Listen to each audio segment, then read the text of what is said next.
starting this video, I'm just gonna state a few things.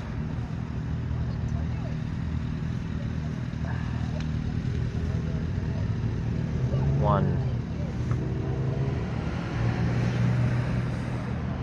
being here in Longueuil, Quebec, I was initially going to try and, after having filmed Exploring Longueuil Part 2, I originally thought I would try and film at least 4 more videos here on my YouTube channel, and then get going out of the city. Well, now it's only going to be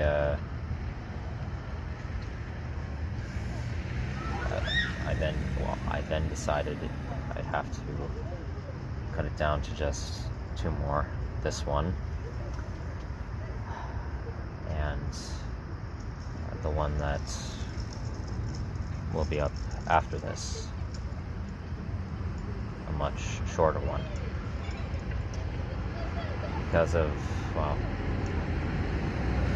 certain events that I described in Exploring Longueuil Part 2. Just to, I guess, save on some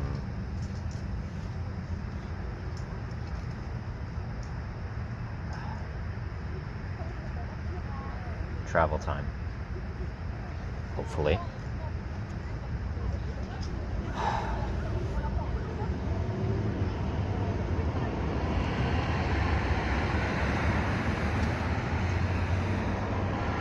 Two, just to cap off some information about the city of Longueuil that I didn't talk about in the 2 parts of exploring it. For as suburbanized as the city is, extensively, its main industrial areas seem to be, from what I can tell on maps, in the northern end of the city in the district of Butcherville, and then a portion of the northwestern end of this district that I'm in right now, St. Hubert. And in Butcherville specifically, there very clearly is a plethora of ultra-rich communities, neighborhoods that are absolutely pseudo-segregated off from the rest of the city. So, in terms of what I've seen so far, and the amount that the city has, well, clearly I wasn't in the right place for being able to demonstrate or actually observe the extent of it entirely.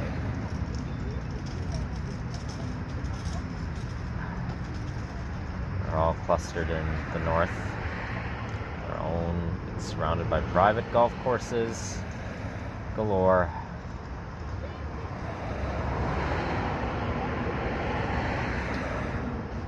So yeah, but even then, in regards to pseudo-segregation, other parts of the city, still far less than Montreal.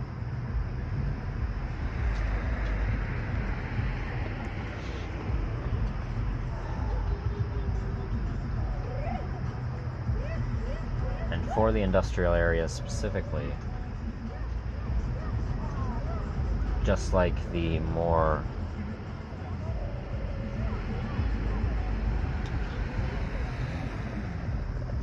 business area clusters of different parts of the municipality, it's also not as wide-ranging as most other major cities, it seems. much of North America.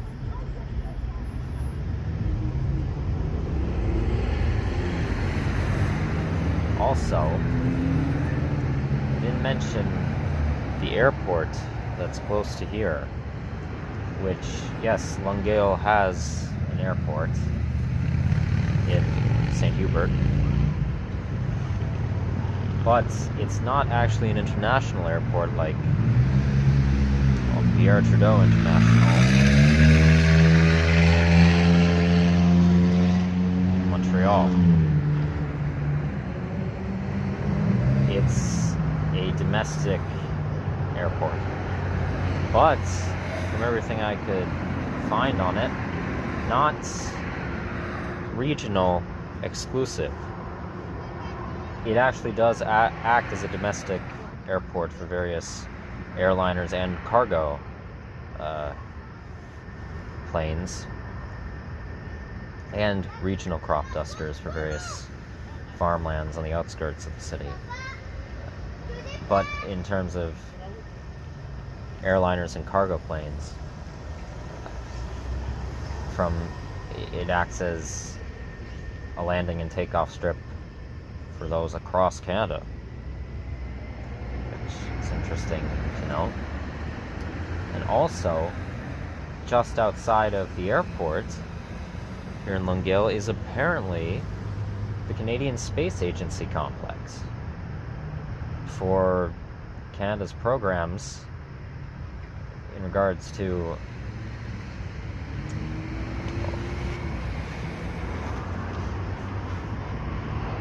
astronomy and astronaut missions for satellite operations in orbit. It seems that this is their headquarters, just right on the outskirts of the city. So that's interesting to note, but I won't be passing by either of the two on my way out.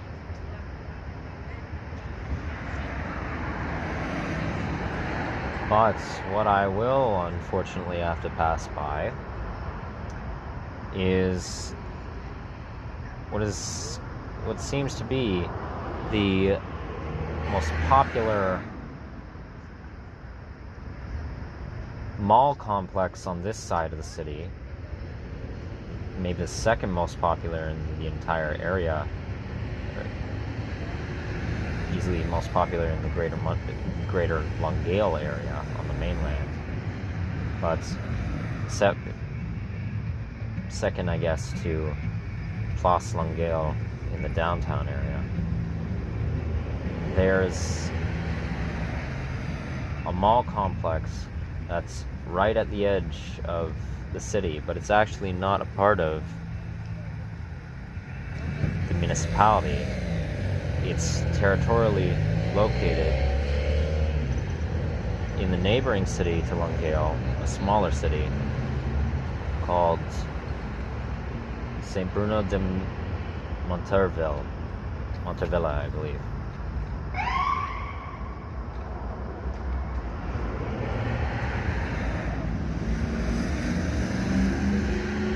And its title is, the reason it caught my attention so much is because of its name, CF Romandaz Saint Bruno.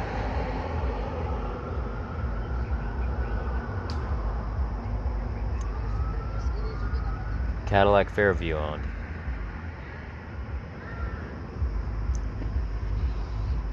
Their reach is, ever since discovering them in Laval, really noticing their reach. Really am.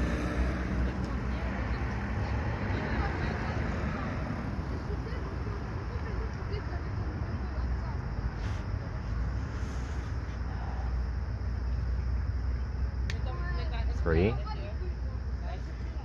Either later tonight, at some point tomorrow,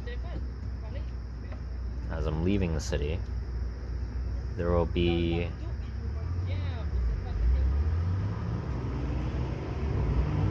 the last set of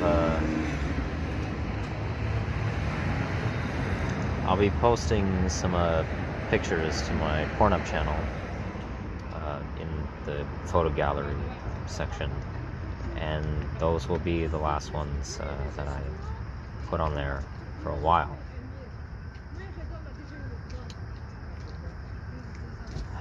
So if you want, you can go check out that.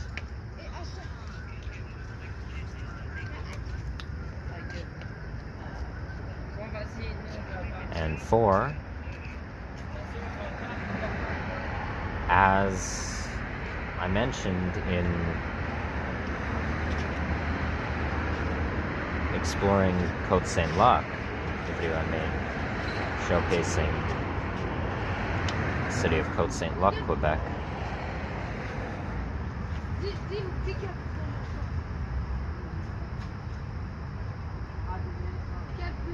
once I upload this video and the next one,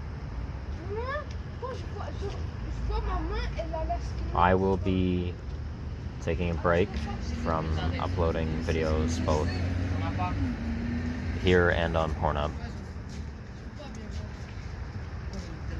until, at the very least, until I make it to Lévis, Quebec. And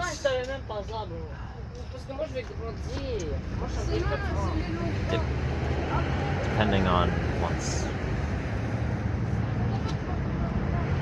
on when I make it to Lévis, once I get settled into the area, or end up exploring a bit of Quebec City as well before uploading next, because I am going to try and alternate between the two neighboring cities during my time in that area for the winter and for autumn. Well, then I will begin uploading again.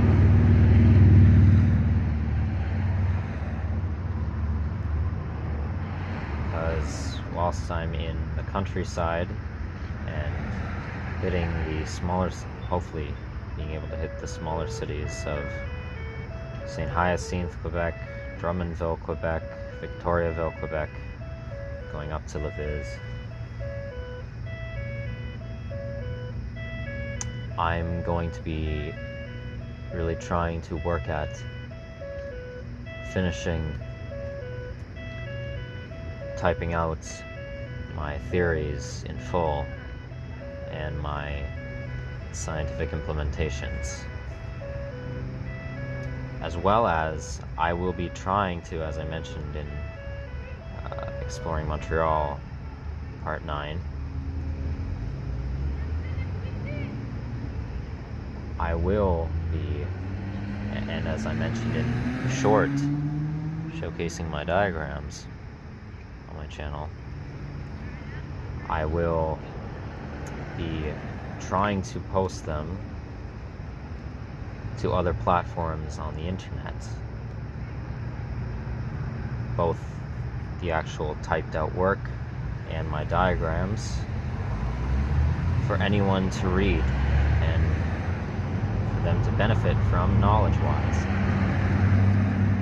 And also further continue, when I can, once I have them typed out, print them out and send them off by mail to various other experts in various fields that I took inspiration from for them and will have cited, or email it to them if so.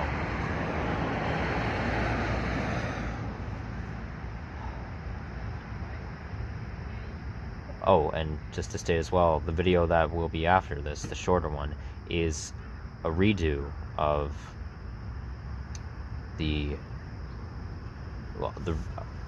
a non-short version of the YouTube Shorts video, redoing, showcasing my diagrams. Because when I uploaded the short, the video quality was very grainy. The lighting wasn't the best. So it was hard to see up close. And with my whole ideal attempt at not deleting any videos that I upload, I'm leaving the short up. Also for, well, maybe that one might get pushed through in the algorithm more to various people so they see it, potentially. I don't care about that overall, just I don't care about it getting pushed for just the sake of views, and just I would like people to be able to see it. But regardless, that'll be the next video, the last one that I'll make until I get to Liviz. I've already made it, and interestingly enough, I tried doing it a few minutes before I made the footage that you'll see, and I ended up deleting it because it was way too long, because I did try explaining more, but then I realized I tried going over the diagrams with them in front of me, and I realized I did this in my scientific proposal videos, so I really don't need to do it again. Just thought it might be a shorter explanation, but I scrapped that. And then when I started recording the non-commentary one that you'll see, an incredible pianist, musician clearly, walked into the library here that I was in the courtyard of, recording it, started performing on a public piano that they had set up. Various Western European classical music pieces, some film bits from film soundtracks, video game soundtracks as well. They were fantastic.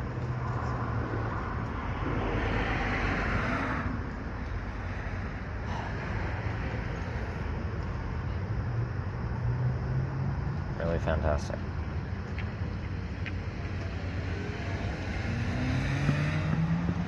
But anyway, so, I know that was a long intro.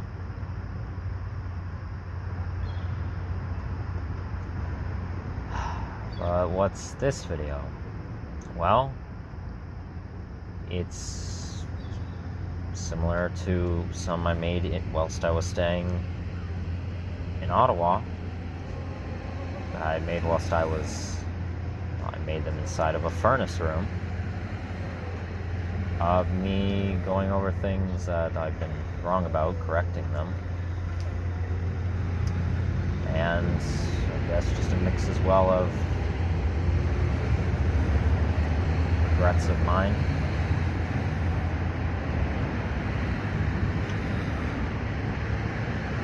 Things that I can think of.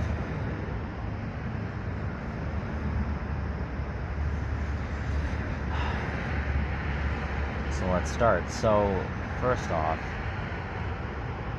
in relation to my studies in neuroscience, it's come to my attention recently that for certain terminology for specific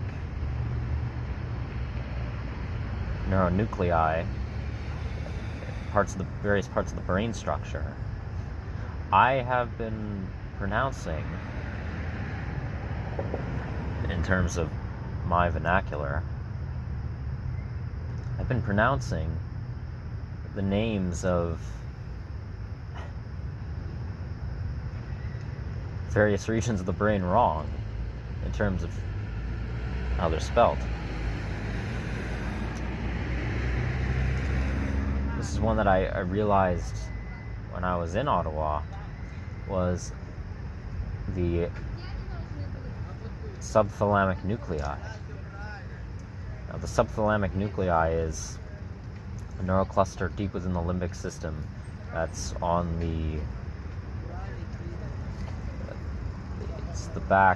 it's more back lower portion of the thalamus. and it's incredibly crucial in hippocampal function as well as functions of the thalamus.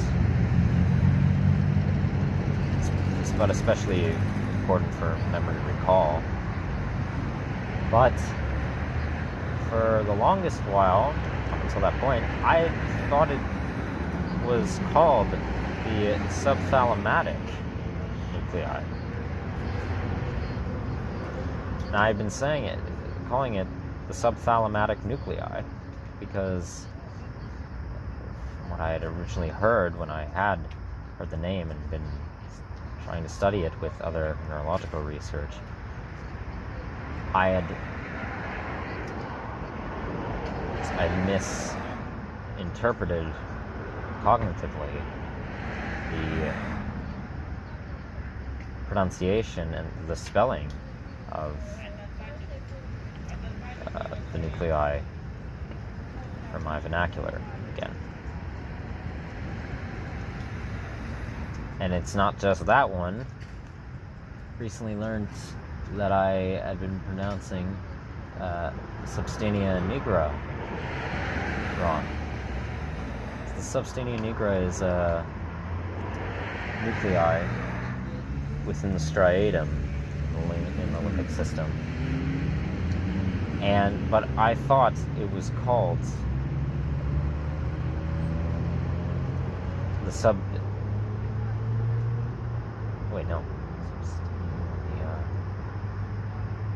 substantia. Oh, see, there, I pronounced it wrong immediately again. It's not substantia, it's substantia. Substantia nigra. So, I was pronouncing the first word wrong. Then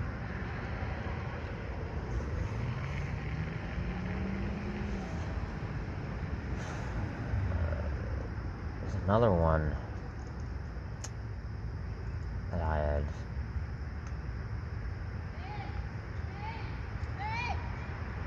heard in terms of pronunciation.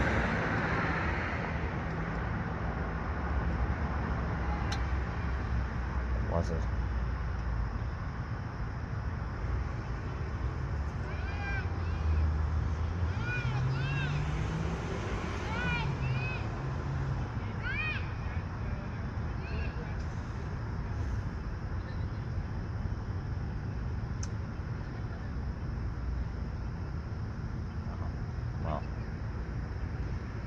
Can't remember it right now.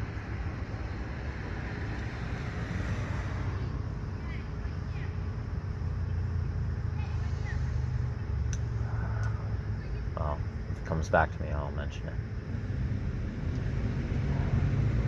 Moving on. So,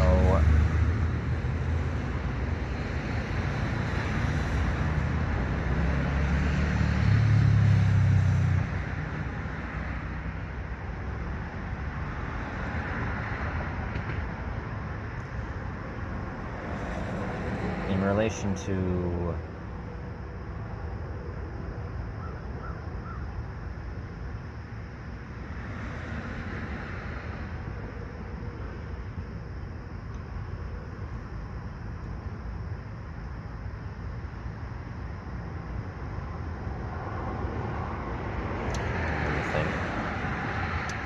this one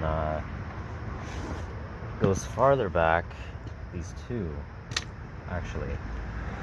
I had someone mentioned this in my third video I uploaded to Pornhub, titled Frustrations with the Decline of the World, and 3 jerk-off sessions to help add some levity.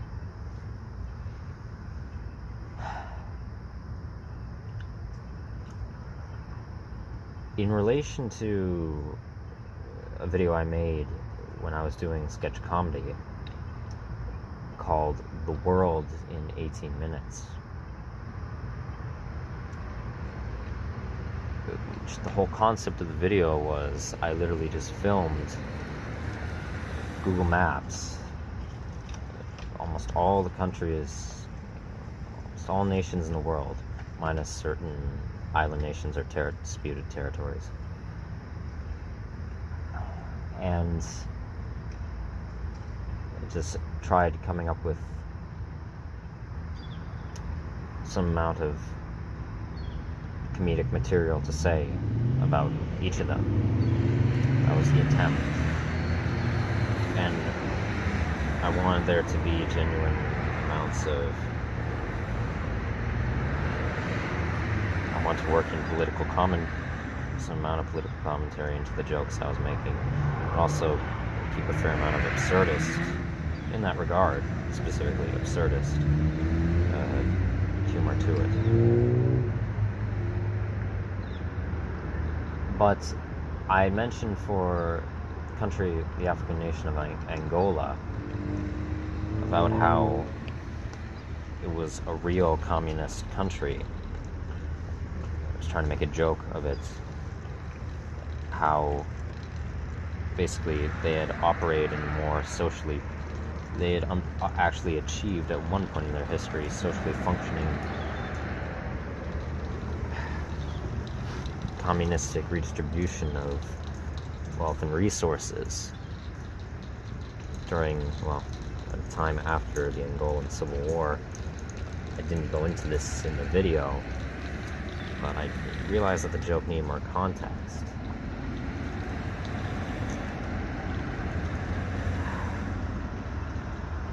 And I now realize, though, that I was completely wrong in that joke. Not in the ideology that I was praising, in the fact of it existing when, as if it had still persisted to some degree in the modern day with their economic system. Sadly, as far as I'm concerned now, Angola has become a mass capitalist republican nation, maybe functioning in, we considered the idea of controlled capitalism, pseudo-socialism, in a very contrary extent. But it's become, sadly, an economic powerhouse for various corporate elites across nations in Africa. And there has been mass police brutality exacted towards leftist protests, especially for a separatist group in the off-mainland territory of the country that's encompassed by it's encompassed by Congo, Republic of Congo. Forget the name. Mass police brutality exacted towards protesters for many years.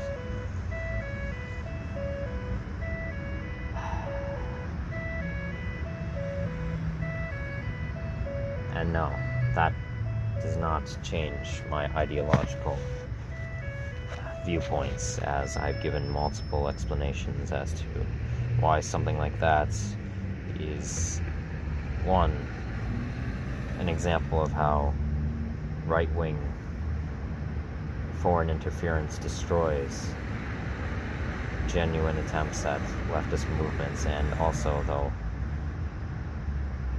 the atrocities committed by the MPLA during the Civil War aren't ignorable, never were in the first place as far as I'm concerned, which is also hypocritical as far as my beliefs go. So I was wrong about that.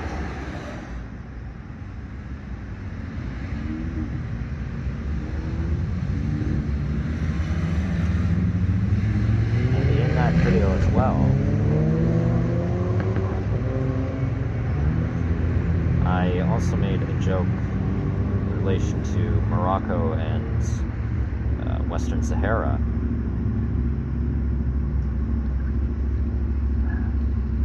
in relation to the Moroccan government being highly upset. I think I said the Moroccan government was salty over losing their bottom half over 40 years ago. Well, we come now to realize that in relation to my moral stance as well, that's problematically contradicting, as I don't believe that just because something happened a period of time ago, however long it was, that it somehow diminishes its validity at all. How extensive the effects of whatever happened is. How much they prevailed in the modern day. And obviously, territorial disputes between the by Morocco unrecognized government, the Western Saharan government, and declaration of independence for the Shawari Republic. But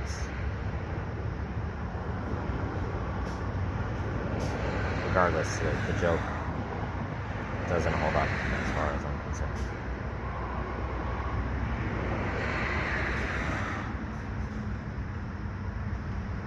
So I was wrong about that. That's another one.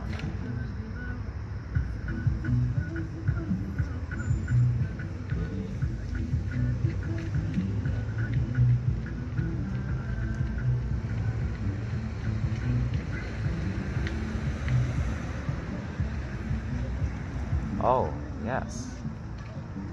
This is extensive in change, in my opinion, for my own theoretical work.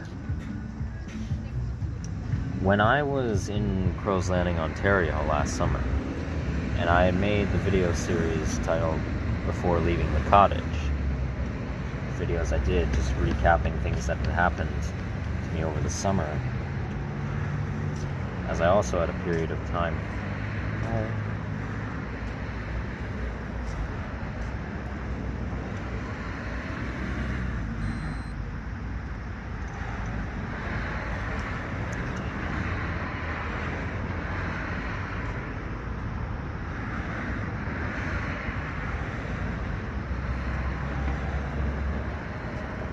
Rest in peace, little mate. I didn't want to squish you. I didn't know that's what you were calling on the back of my neck.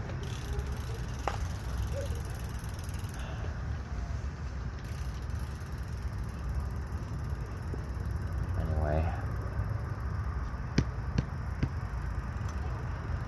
I made that video series recapping what had happened over that summer, and just various things that were on my mind, rather sporadically, because at that point in time, my personality presentation had some amount of more histrionic tendencies to it, and was more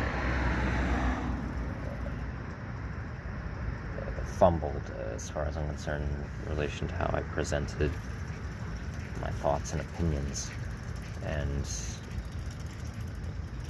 whilst I was in Ottawa, once the new year came, I actively tried, and I'm still actively trying to change that about my personality and persona presentation, which I feel I've done a well enough job at.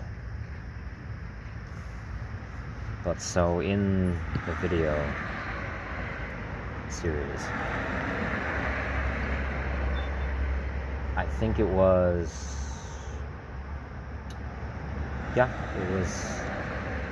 it was the last part 5,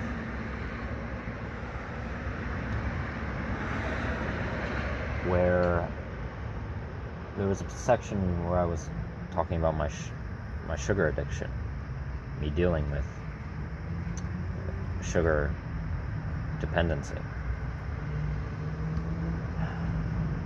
And when I was going over the psychological science behind it, the neuropsychological science,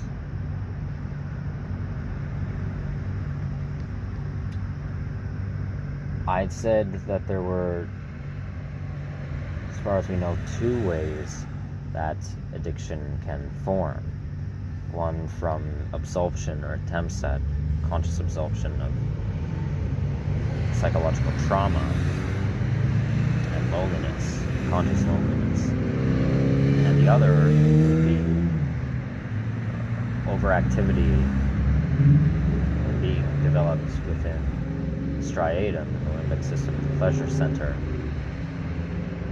Who's basically becoming dependent because of over usage and oversensitivity for certain individuals to said substances, whatever it may be, as any substance can become addictive. So I made a distinction as being a dopamine uptick inhibitor for that. So I made that distinction, but as far as I'm concerned now, I was incorrect in that distinction, that it's not the whole thing that sadly most of the world views human health as. It's not just in relation to not just addiction, but everything psychological and physiological. It is duly connected, and psychological is, as far as I'm concerned, in relation to addiction, the main causality of, well, dependencies. Is even if striatal function was altered to become dependent heavily because of, well, neurological changes and in relation to the frontal cortex control of emotions of happiness, and that's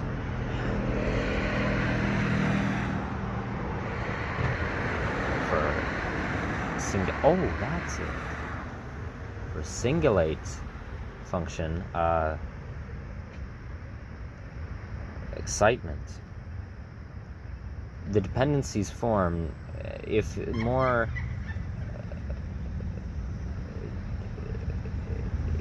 more usage is needed physiologically as development within the frontal cortex heightened towards this in terms of neurosynaptic connections and needing of this neurotransmitter, I mean dopamine, to increased, well, that forms, we know, because of solely psychological trauma. We know that most addictive substances, one, are not inherently addictive. It's not even that.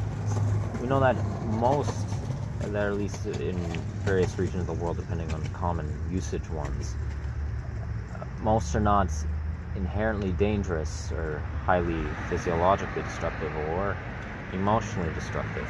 But how the addictions form is because of conscious and or subconscious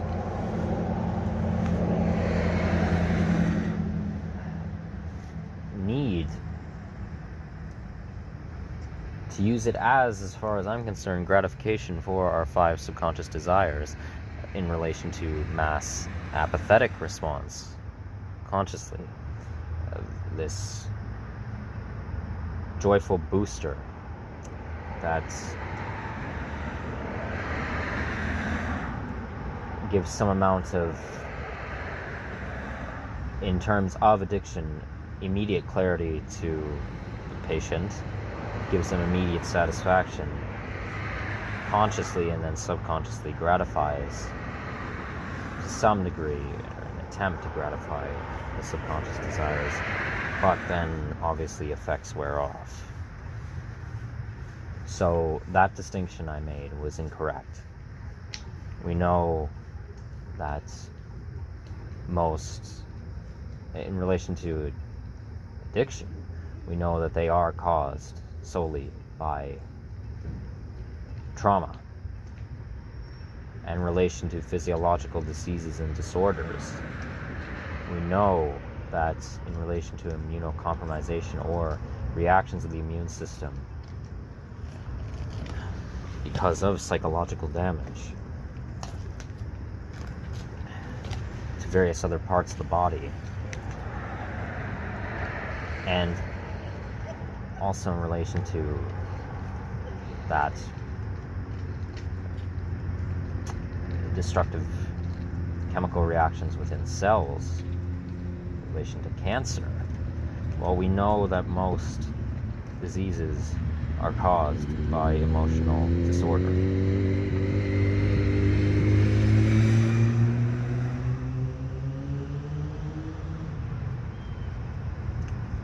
There have been mass studies done that highly point to this.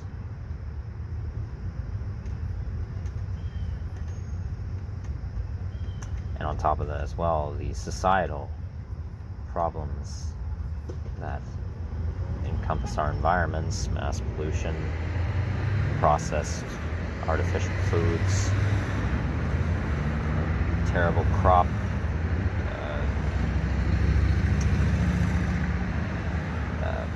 protection agents in terms of crop sprays, harsh cleaning agents that aren't beneficial that are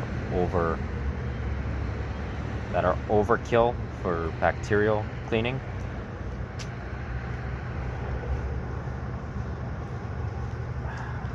And filthy housing environments that are underkept because of lack of affordability to keep them sanitary.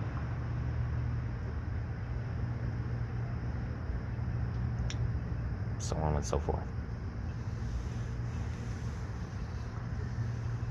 So I was wrong about that, and why I paused in the middle of what I was saying there. Also in relation to my before leaving cottage videos, there was a point where I had talked about motivation, the emotional reaction on a neurological level of motivation, triggered by, well, psychological state, but in relation to cortexes of our brain structures, our cerebrum that control it, how the cingulate cortex, but I think in the video I had the wrong cortex. I said temporal cortex, but I think I corrected the description of the video. I said, whoops, meant to say cingulate cortex for control of motivation, motivational response.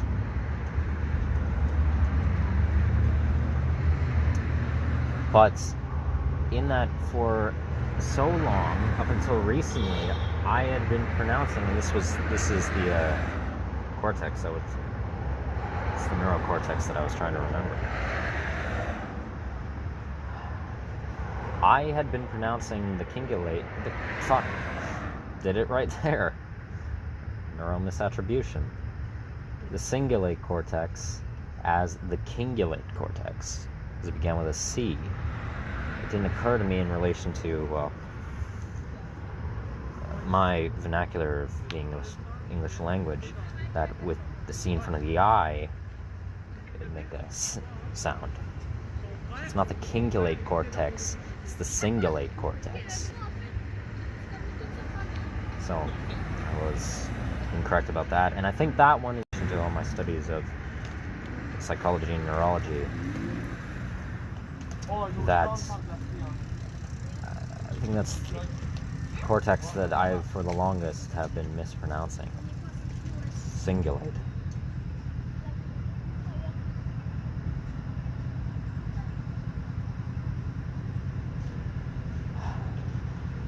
There's that.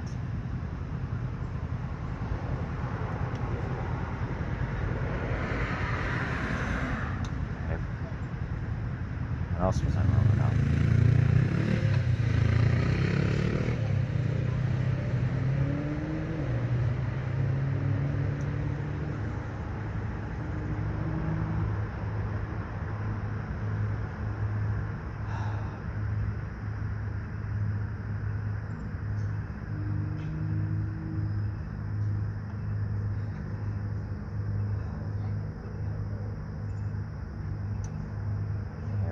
Give me another moment to think. Just put this on as it's getting colder now. And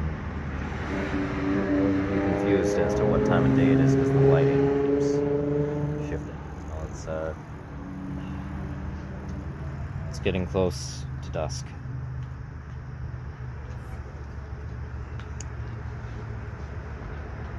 It's very pretty. Very pretty. But, anyways, another thing that I was wrong about is I talked about this in one of my Exploring Ottawa videos in relation to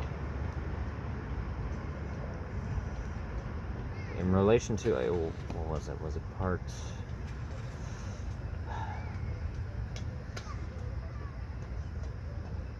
Yeah, it was part 4. It's part 4 when I was trying to pick various amounts of suburban fruit.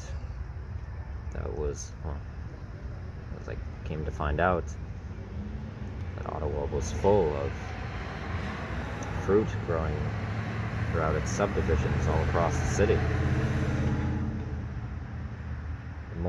More so though in its suburban areas. But whilst I was trying to do that, I was filming a video and making commentary, and I talked about in relation to, I guess, the harshness it sometimes might seem from me in relation to when I dispel people's beliefs. I'm very hard on them for their demoralizing behavior. And I still stand by what I said in the video there. I haven't changed my opinion on that. That in relation to, if you have relation to, I guess would be considered ableism, going again to psychological and physiological illness. The whole thing about neoliberal-esque idea of, well, there's nothing wrong with you, you're perfect the way you were born, or you're perfect just how you are, even with these disorders and diseases. Still stand by my statement of, no, you're not perfect, one, no matter who you are. You're not. There is something wrong with you. There is an abnormality, an illness that is not normal for human functionality. That's a problem. But you having that does not inherently make you a morally terrible person, and that doesn't make you a horrendous person for having that. I still stand by that. But what I've slightly changed my opinion on is when I talked about further in relation to, I guess, more political correctness in speech, in relation to gender identity and gender expression, physiological gender as well. But in terms of identification, or for various reclaimed words that have made their way culturally into various different people groups of cultural slang, linguistics as a whole, vernacular, things of the sort, of just trying to abstain from saying that you should, in terms of respect, and as far as I'm concerned, was morally right, to not, if you're not a part of a specific group, to not say specific words that obviously are degrading coming from you and what your historical position is. Say it because of the influence that it has, and also in relation to identification, like calling people by their gender identification. Now that I stand by, that you should absolutely respect that, and that is morally right as far as I'm concerned. To deny that is complete bigotry. But I also mentioned about misgendering in that, and I've changed my opinion on that. So, in relation to words that have been reclaimed by various groups, I now have come to realize, even depending on with the historical context of atrocities committed by another group, and the bashing it can cause from utilizing these words. I'm not going to be specific here, but I think you all know what specific ones I'm referring to. Varying amounts. In and of themselves, for someone of a different group, I don't have a problem anymore with someone just simply saying the word specifically for an example, if they're giving an example of something, or say if they're reading a piece of text or a name of something that has the word in it.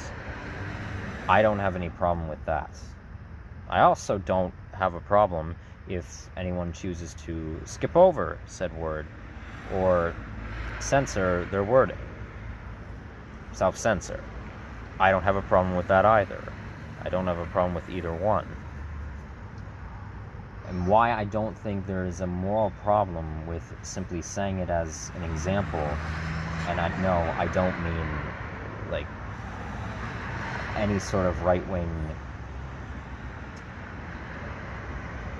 the whole freedom of speech, I can use this in a word example here, and here, whenever I feel like it, whenever I want. That I don't mean it like that in the slightest.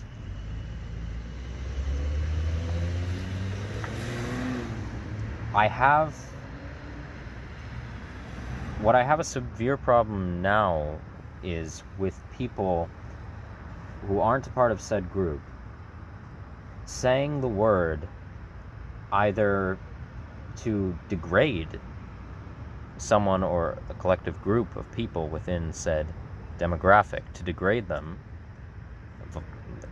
verbally, to dehumanize them, or two, which I somewhat have more of a problem with, even so, is saying it to a person or people within that group out of a sense of camaraderie. That's what I have a problem with now. Now, why would I have a problem with that? Well, because in reclaimed words culturally, and as far as I'm concerned, most often beneficially so, if you trace back the original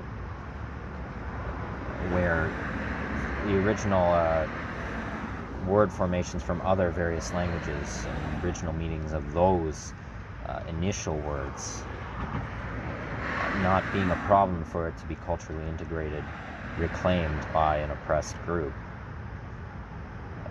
Not having a problem with that in the slightest, that being beneficial, and as far as I'm concerned, morally, absolutely morally fine.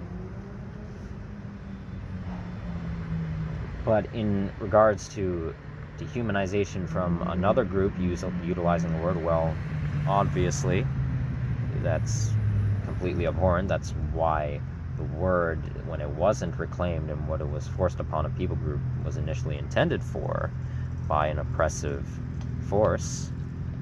So there's that, obviously. But in terms of camaraderie, because saying the word in that context, that implies that you, as your background and heritage of your specific demographic, as if you have the same historical experience as the group that has reclaimed the word. Now, on a humanistic level, yes, in terms of oppression and severe psychological trauma, as far as I'm concerned, me being a cultural universalist, we all have similar experiences. At their core center are the same experiences, but manifesting in different forms, obviously. I'm not denying that, but what I mean is, in specific relation to how that atrocity manifested, it's not the same historical oppression specifically. Well, it is the same oppression, but it's not the same manifestation of it, is what I'm saying, if that makes sense. So I have more of a problem with that than I do with you just simply saying the word. For example purposes, or in titling of anything, or in literature, or things of the sort, or in a song, or etc., etc.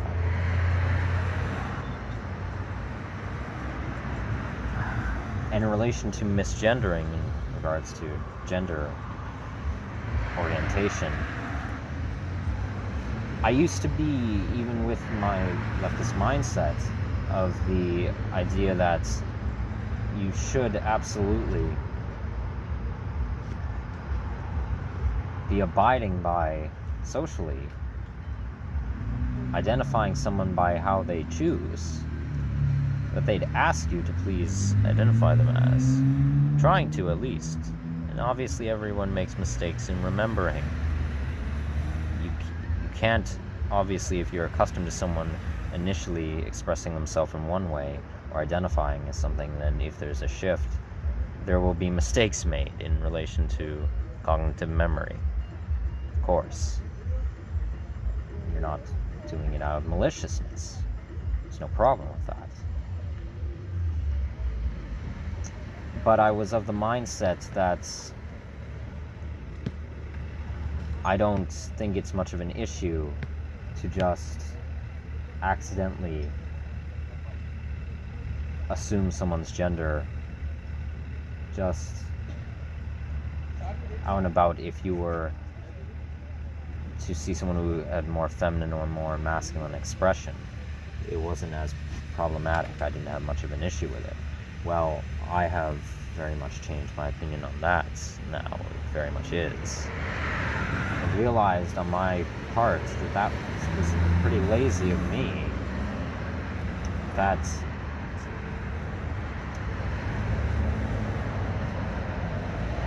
I shouldn't have dismissed that, because it is a massive problem in relation to mental condition of gender dysphoria and how that affects those non-cisgender expression or physiological, chromosomal and hormonal differences and distinctions.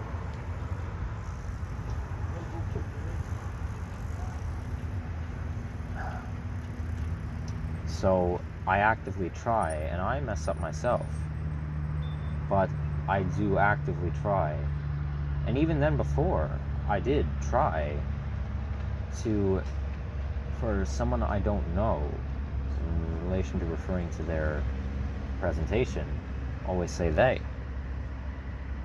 Which, for those of you who are going to scream that that means plural, no, it doesn't inherently. In definitions of various languages, what is used in relation to standardized English, they can refer to, in this regard, they can refer to a singular person in regards to someone's cultural orientation, or just someone who is positioned in a specific social dynamic if someone's referring to someone else. It's been used like that for centuries at various points. I think rightfully so.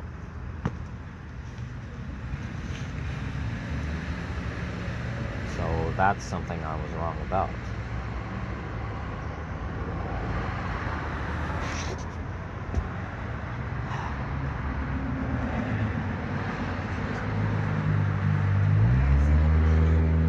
Oh, and just one more thing in relation to example wording, or if in relation to reclaimed words. Let's say specifically this is in relation to music, musical culture, songs.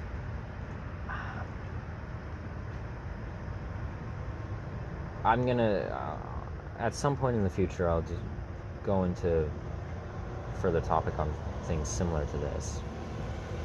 Gripes I have in similar regards. For the love of God, please don't swap out the words lyrically with something that just sounds similar to it. Please. As far as, okay, I have no problem with you in relation to lyrical context.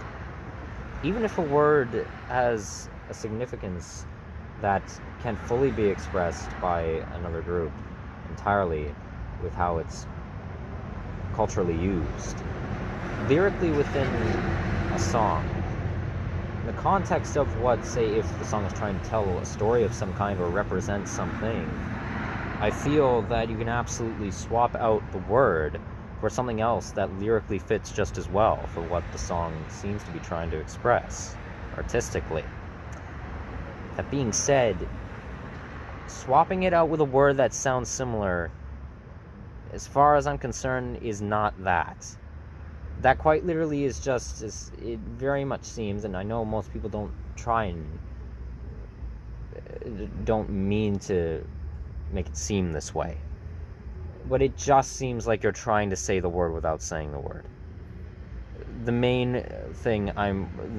example I can give here is in relation to the N-word in various songs, especially in relation to hip-hop and rap songs, or R&B as well.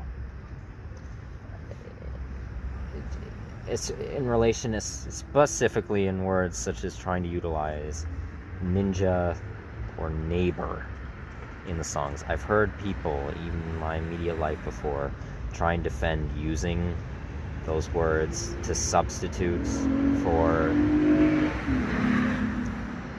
the N-word, and I've also seen various cover artists online covering the song swap it out with that.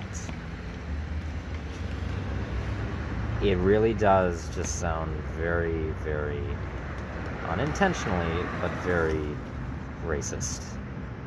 And please just find a different word that does not purposely sound similar to the word you're swapping it out with. Just, if you're trying to find a word, don't try and find a word that just sounds similar to it. please.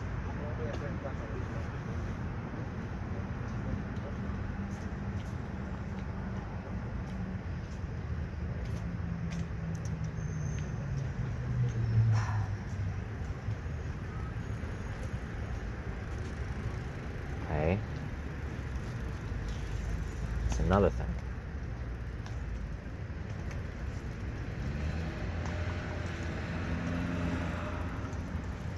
Let me think again for a minute. Sorry. The camera's in different positions slightly. It's because I had to plug it in to my portable charger, because I didn't realize how low the battery was. So,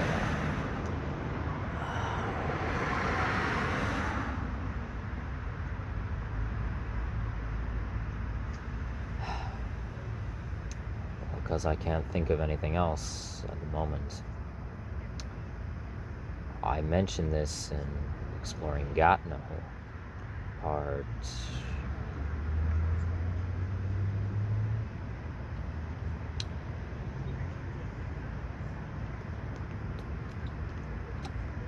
Yeah, part 3.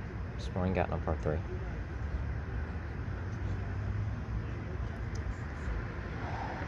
About... And I also mentioned this in my first video on Pornhub, titled An Introduction Invitation for you to come along with me, both figuratively and literally. Come spelled C-U-M, yes, I know.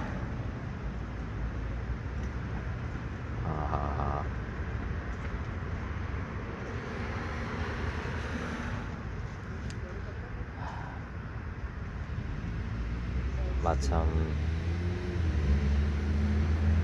regards, I talked about my family, my immediate family, my parents, my sibling, and how since having left Ottawa, Ontario,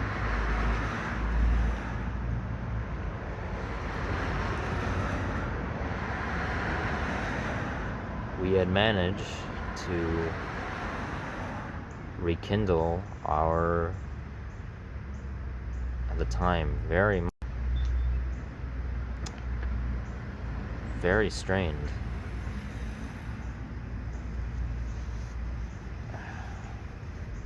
relationship. How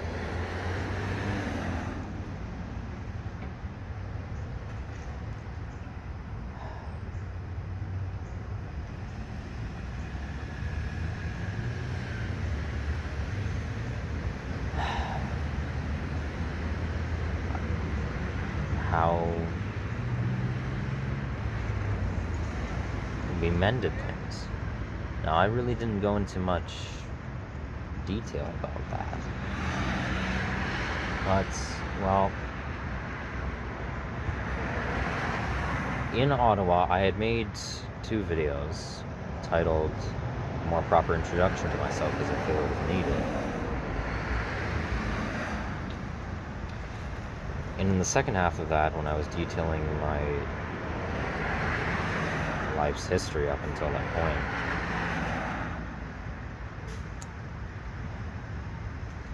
I had talked about the mass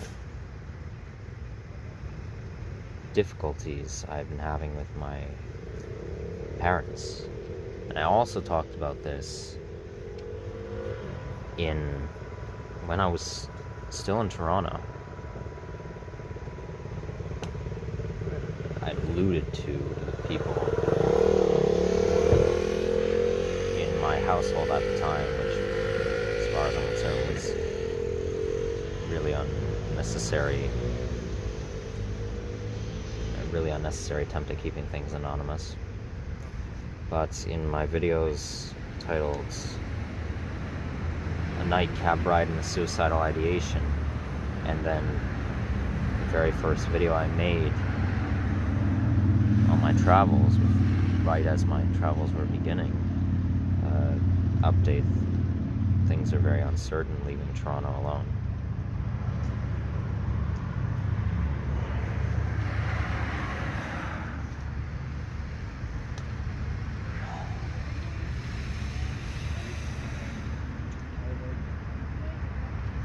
But in the second video, my introduction video,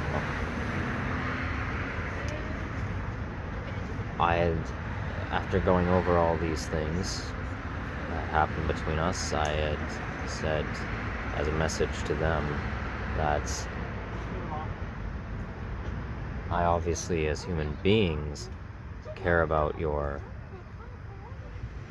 I believe you can change, or I care about you as human beings being alive and safe physically, and I don't wish any spite upon you. This isn't verbatim, this is paraphrasing.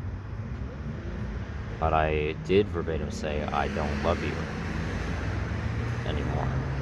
That I do not love you at this point in time. And I sincerely meant that.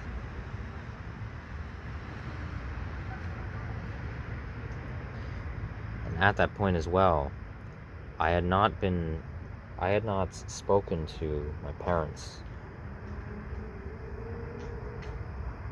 or really my sibling that often, over the phone, for months. The last time I spoke to one of my parents whilst in Ottawa was in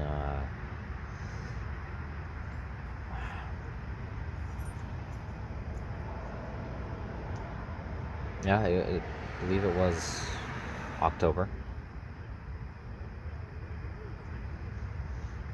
And we had a fight over the phone.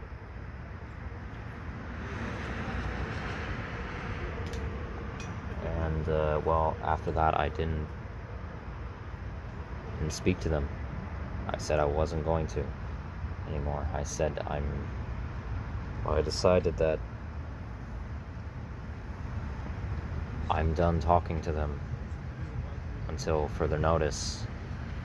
They need to change themselves, make changes in their lives if they want me to keep talking to them at some point in the future.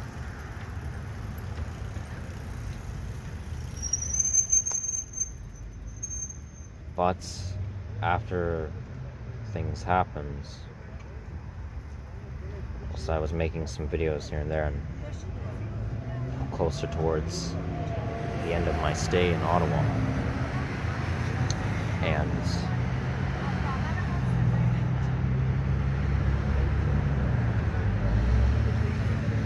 whilst I was writing out, coming up with and researching for my theories, making my scientific proposals as I was building up to, I've mentioned here and there in videos before making my scientific proposals videos, and other ones prior to it.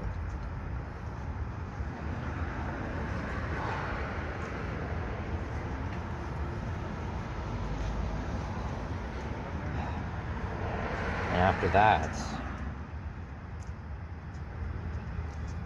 right before I left, or started to get going from leaving where I had been situated, primarily in the Orleans district of Ottawa, for my time being there, whilst I was packing up things, getting ready to go, I spoke to one of my parents over the phone, because someone, I believe, suggested to just please call them to just talk before leaving, and I did. And we spoke, and we didn't argue, we didn't fight, and this time it was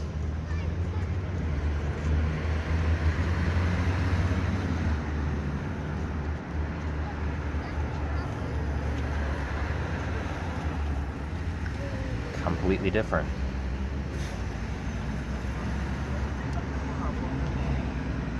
was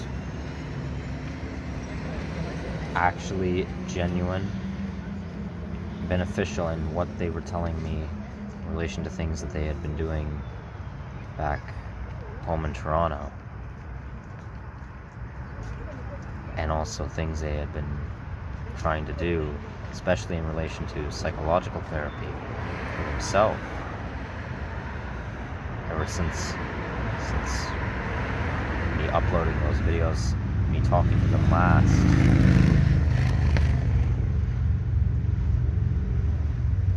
And really since I had left Toronto.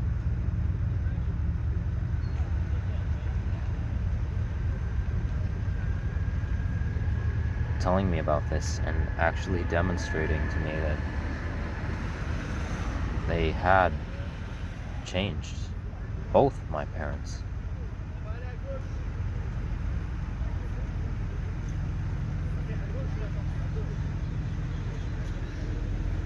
And since then,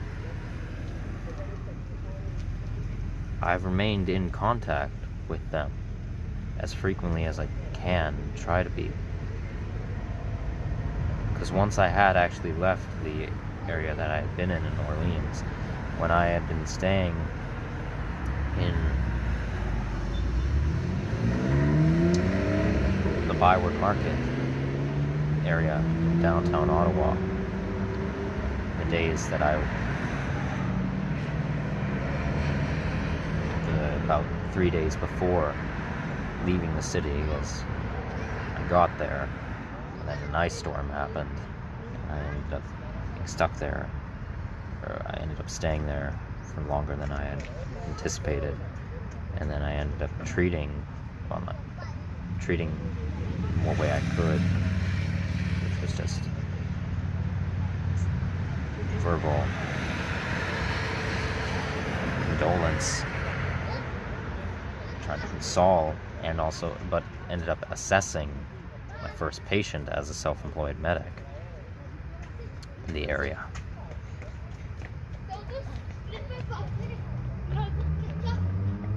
Which as of right now, technically is the only patient I've assessed at this point in time. But either way, very important experience.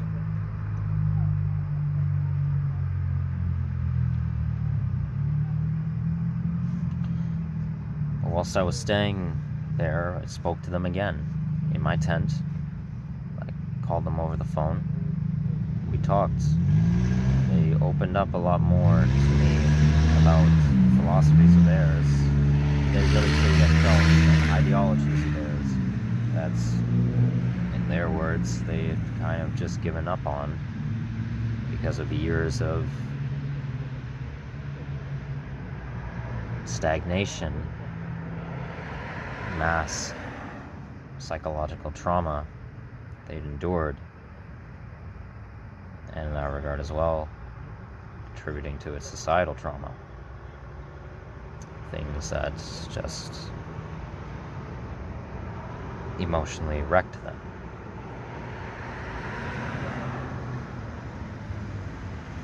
All of it, and I know I'm not giving mass specifics here, but I will say all of it I could tell was genuine, mainly because whenever I would try to get them to admit this, both my parents in regards to their separate psychological issues, when I would try and get them to admit this, back when I was living in the household that we were in Toronto, the mass depression that I was in because of the lives we were living, the life I was leading with them around me, and them hindering, oppressing me so much.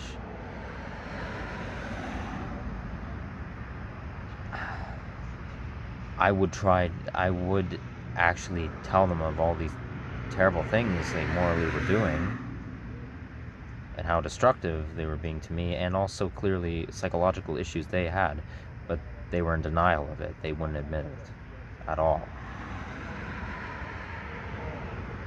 and every time any mention of it happened, it was always a massive fight that ensued. A massive, overbearing attempts at defense on their part, trying to unjustly defend themselves for very problematic things. But after, again, leaving Ottawa and how our relationship has gone to this point, they've admitted it.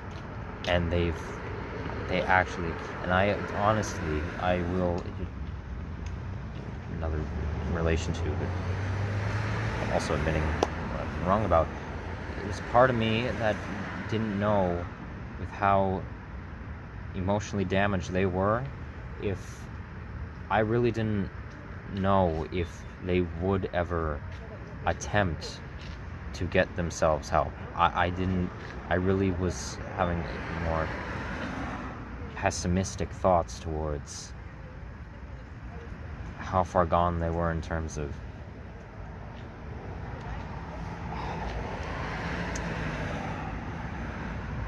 psychological disrupt.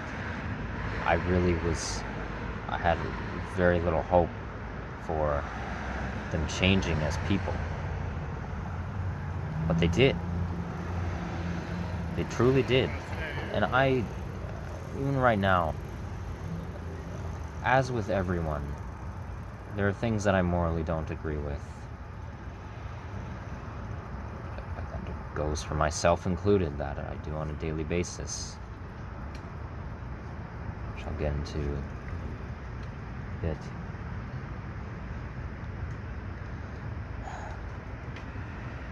But they, at the very least, are now trying to recognize issues that they have and that they cause, and they have changed for the better. And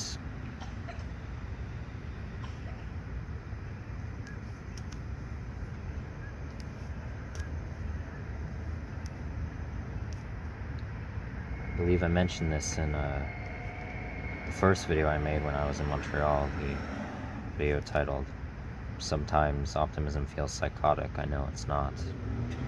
Some days it really does feel like that.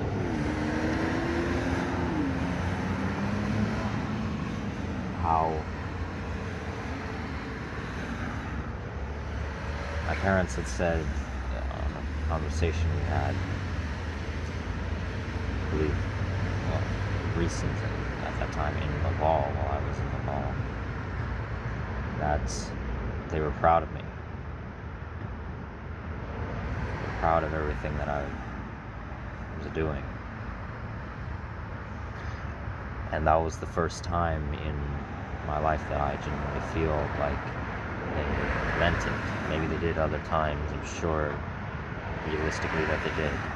But how it felt to me emotionally, it was the first time that it actually felt genuine.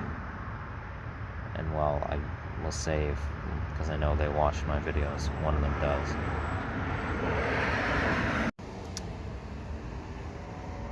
Absolutely perfect possible timing for my phone to die. So, well, it's up to a higher charge now. I was about to say was, I'm proud of you two. I'm very proud of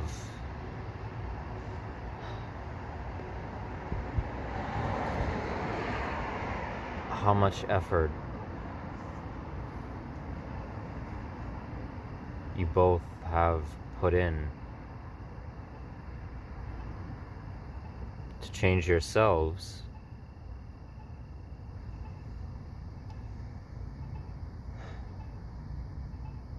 and the problematic issues you were causing for both the benefit of yourselves and people around you.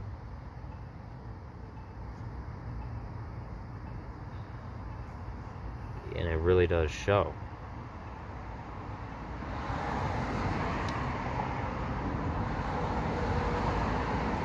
And I love all of you.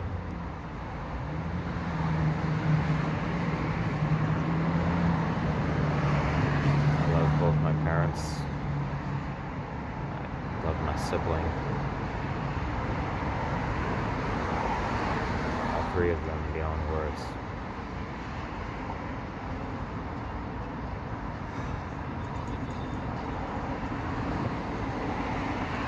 Now again, as that love has been rekindled, I didn't just give it back just for the hell of it, or just because I grew tired of various people throwing me to the sidelines, which many have.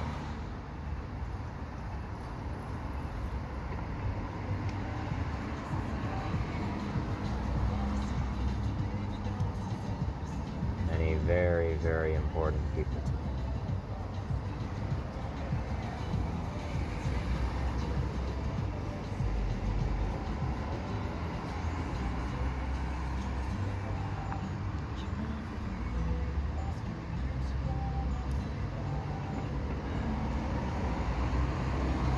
And I'll just state a very clear example of how one of my parents has come a long way, especially, well, my parent who has histrionic personality disorder, schizoaffective disorder,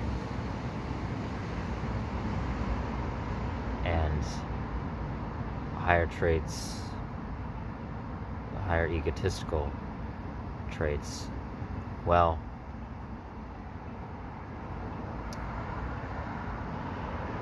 they fairly recently, a few months ago,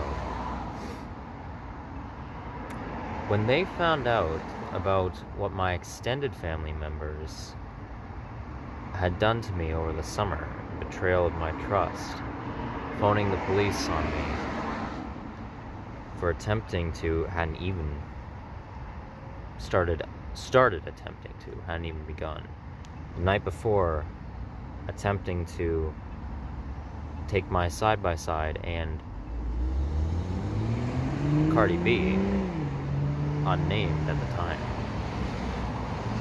and all my belongings, and drive along back roads all the way up to Ottawa from Crow's Landing, Ontario. Completely deceived me, manipulated for a whole summer, which I still do not forgive, by the way. I don't forgive that, because none of them have made any effort, directly to me at least, to try and reconcile that. And I also still stand by practically everything I said in the Made It to Ottawa, Ontario video about them.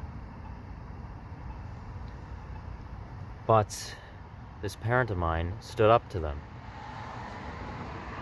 Actually, for once, justifiably gave them a piece of their mind on what they did, not in agreement with them for their actions towards me. And I'm sure in there was some amount of various tellings of trauma they've endured because of my extended family members' actions.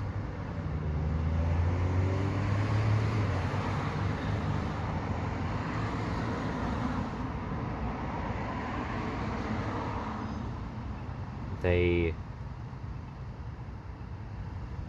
stood up to them. They weren't overbearingly fixated on their perception of them.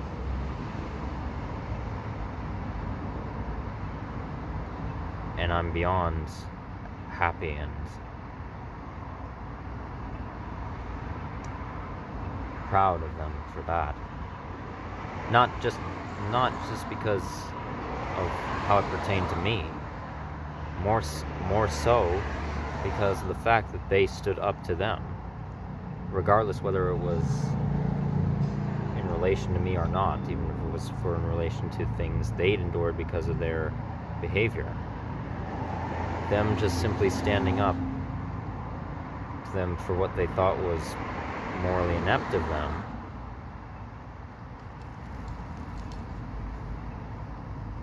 is something that they very clearly had never done to that nth degree before in their life.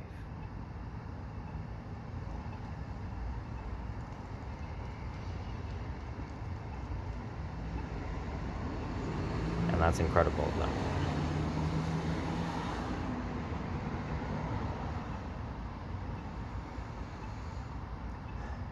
My other parent has become a lot more emotionally vulnerable and understanding of their partner and of me. So much more. And their narcissistic qualities have lessened extensively.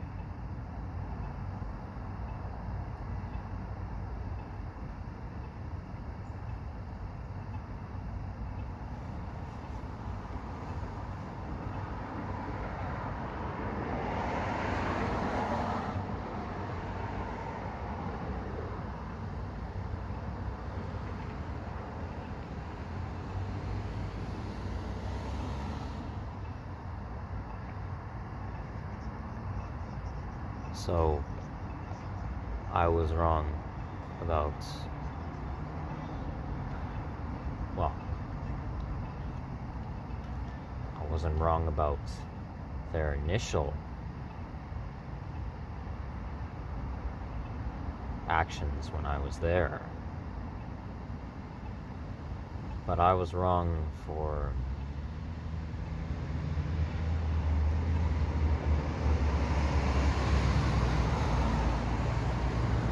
avoiding them when I was away from Toronto with a phone as long as I did. And in terms of their intentions towards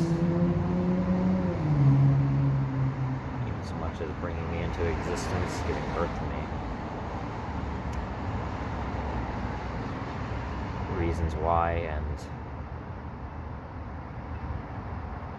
why they did things that they did. Well, I was wrong, I think, in some of the intentions behind them. In their eyes, they very clearly always wanted to have, they thought they were acting in my best interest. I know that sounds cliched, but I can tell they're sincere about that. They weren't acting in my best interest at all. Say that very firmly,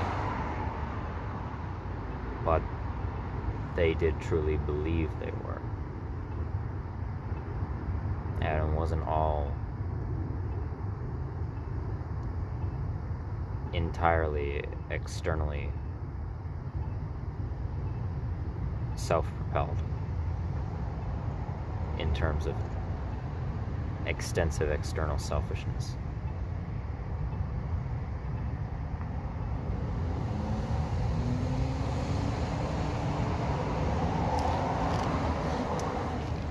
Majority of it wasn't.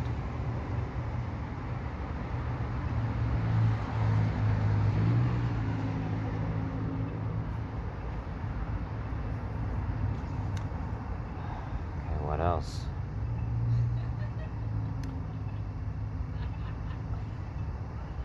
Here's one more in relation to neuroscience. That's another bit of terminology that I was wrong about. In relation to the peripheral nervous system, specifically facial peripheral nervous system. The trigeminal nerve, which, for those of you who don't know, it's a long nerve. It's a long peripheral nerve that runs through the front of your skull mainly, and it's connected to brainstem, specifically in the medullary pons axis between the medulla oblongata and the pons. And it has main function and autonomic function for control of sneezing, and ear for protection from irritants in the nose, any potential pathogens, to trigger a sneeze, to expel them from your mouth with the post-nasal drip, as well as functions for tear production, tear ducts in relation to depressive and sad emotional response, or joyful response. For whatever reason, emotionally, tear ducts are triggered to activate.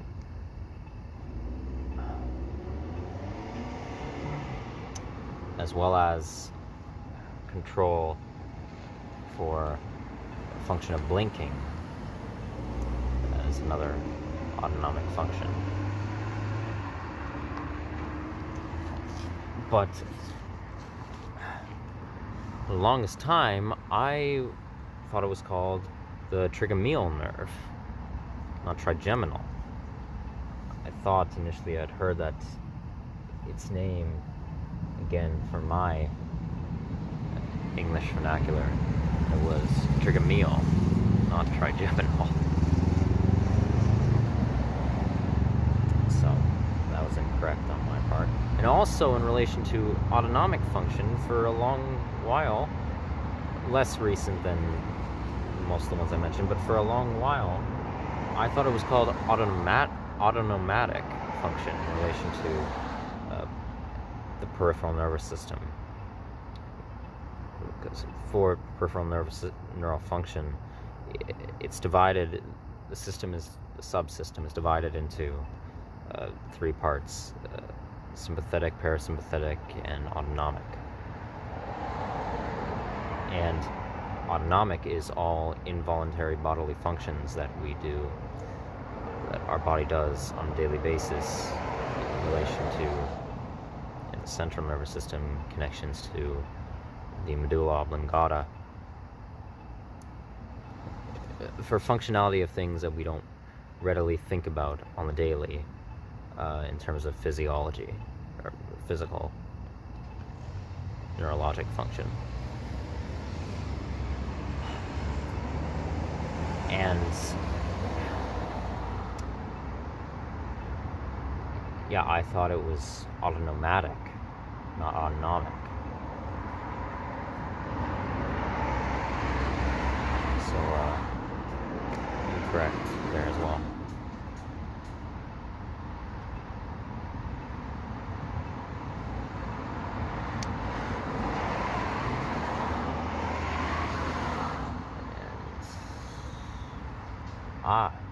This one is another relatively recent one that I was wrong about. So it's racist on my part, racial ignorance.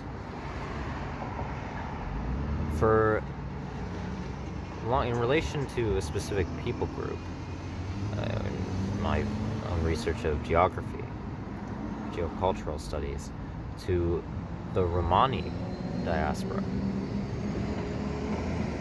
that is predominantly found throughout much of Europe, and especially Eastern Europe, but as well as in Eurasia, found throughout certain portions of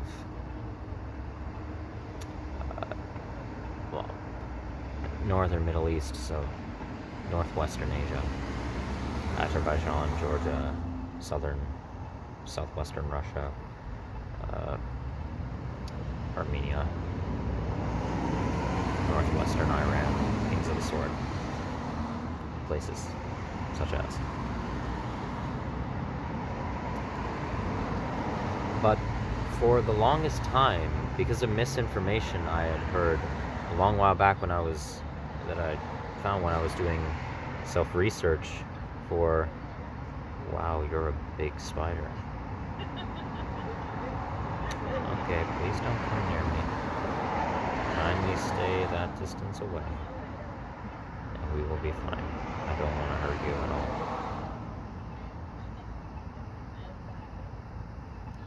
Okay. I'm going to keep an eye on you every so often.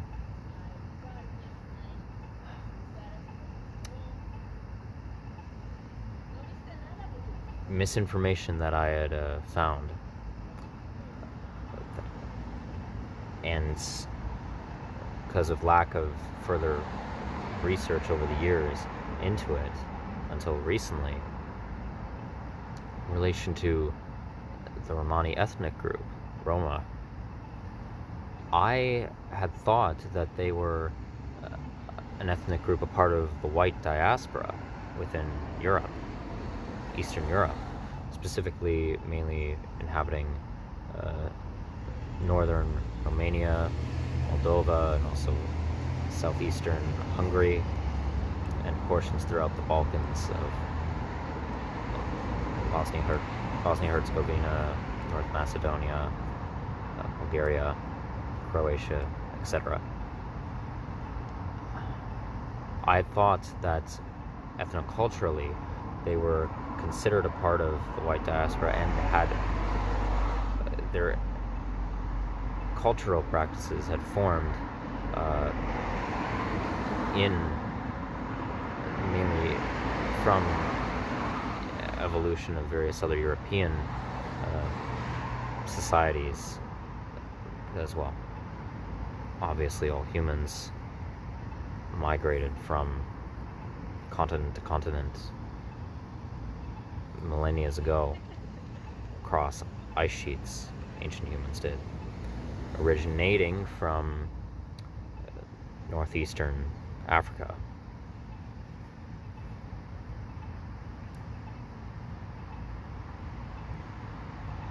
But in that, I thought that's what the Romani people group was considered, part of the white diaspora.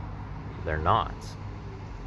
Apparently, to lack of my knowledge, the Roma came initially originated in northern India, around northern India, Kashmir, or northern Pakistan, around there, in Asia. And because of insufficient resources, a migration happened throughout Western Asia by the Romani peoples, and then further into the European continent, and then further spreading throughout the continent itself, not just within regards to Eastern Europe, which I had never known. And furthermore, the G word, I'm not going to say it, in relation to that, I had never known that that was an ethnic slur against Romanis. I had actually thought, from, again, poor misinformation in portions of my research, that Gs, as I'll refer to them here, were a separate people group commonly found throughout Europe and Eurasia, commonly a nomadic people group found throughout, and there was a distinct practice there. That's what I initially thought, which, in terms of the nomadic livelihood, that's not entirely wrong for certain Romani groups throughout various parts of Europe. But either way, I didn't know that Gees and Romanis were the same ethnocultural group, and I also did not know that the G word was a slur for Romani people, which was a European racial slur created as a mispronunciation, apparently, of Egypt, of the country name for the country of Egypt in northeastern Africa. And because of various European cultural misunderstanding and lack of knowledge as to where the Roma actually had migrated from, as people had just thought they had come from, thought that they were of Egyptian descent, and they weren't. And that's something I was misinformed about.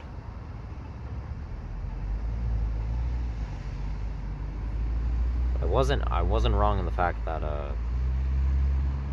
the largest portion of their populace is within the Balkan region of Europe, Romania, Moldova, around there, as well as a portion in Hungary, Serbia, Kosovo, Bulgaria.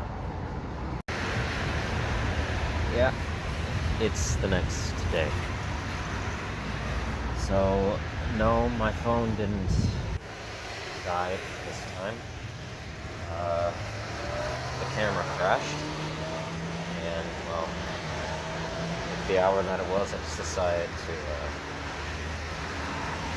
get some sleep.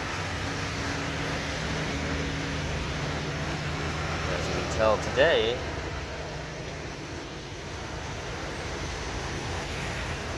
it's rather blustery and wet. So I'm cold right now in the library for a few minutes. I decided to come out to film this.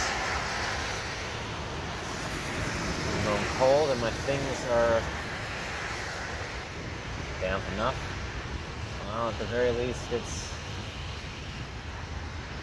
making up for the massive heat wave that persisted for days on end prior to this.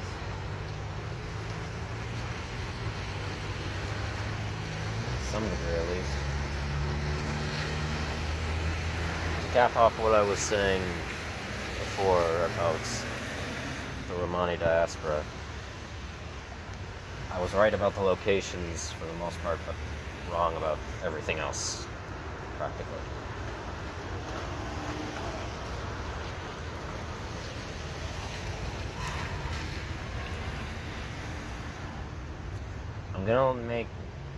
I'm gonna talk about one more major thing that I was wrong about,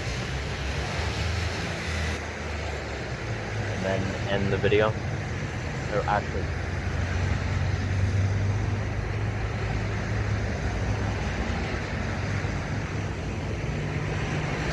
wait, hold on.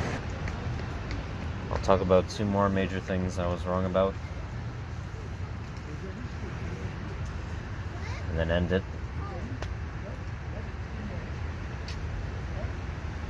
Because I have to get going out of this city.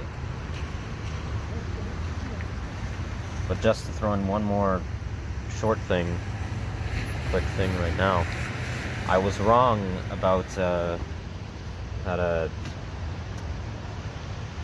residential development company catering to elitism for apartment complexes, building up said ones in very ultra-rich communities in Gatineau, in the Louisa Blue neighborhood, as well as what I thought was the same company in the St. Leonard borough of Montreal. So, just to quickly state, in exploring Gatineau Part 4, when I went to the ultra-rich bourgeoisie neighborhood of Louisa Blue,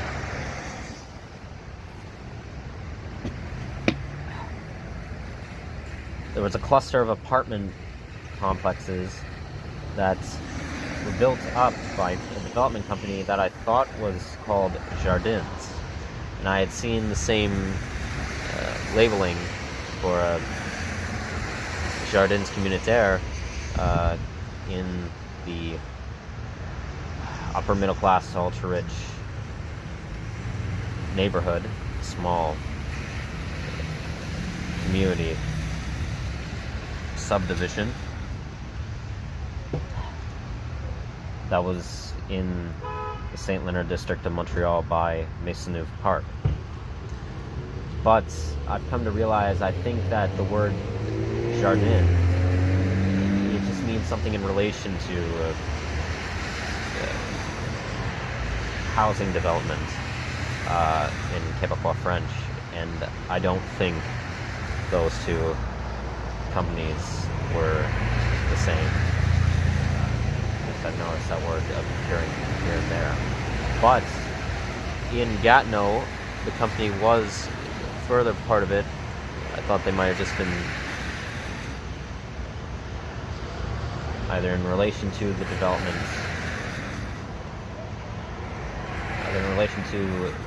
of the complexes, or maybe operations of the complexes. Chartwell Living, I think, might have been their full company name. Well, they are a corporate entity that had involvement with those complexes in Gatineau, and they also,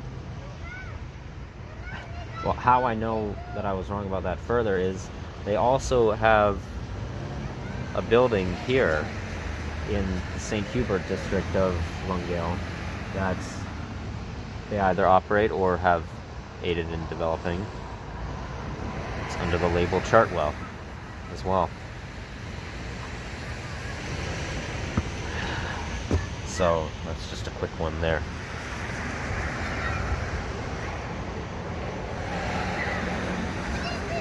The next thing I'll discuss is in relation to, actually, the ethics of swearing.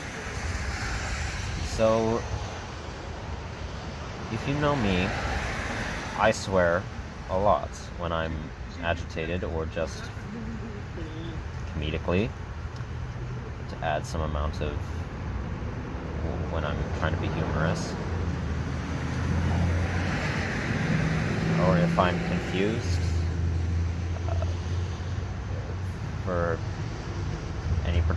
with any particular thing, I swear regularly. Now, that being said, I've always tried to, I obviously don't believe in using curse words that are degrading inherently to a people group, obviously, another human being in and of themselves. But in that, similar to reclaimed words of various people groups, there are many swear words that have been reclaimed and used by various demographics as well, many of which I'm a part of. But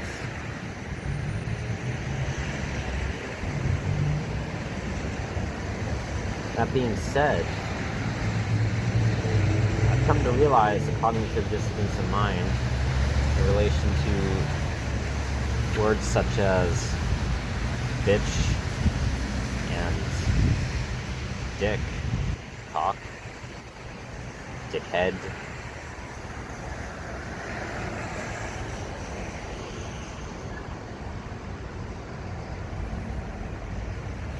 things of the sort. And being the fact that, especially in relation to the word bitch, its initial intent was to degrade women, cis women.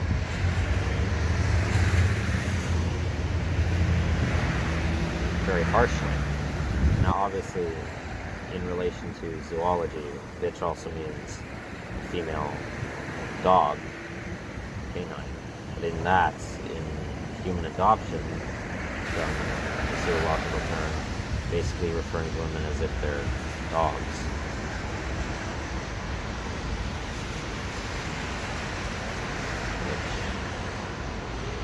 really hadn't occurred to me much before.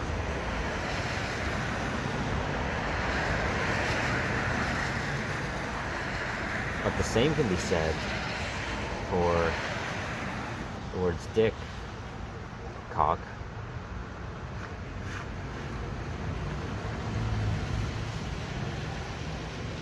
as in relation to, I guess, dismantling toxic masculinity. Culturally, swears such as that, those have been adopted to try and dismantle patriarchal domination. But it is sadly, as far as I'm concerned by this point, a manufactured double standard that is unnecessary and is just as destructive, which again is something that never really occurred to me before. Now in that,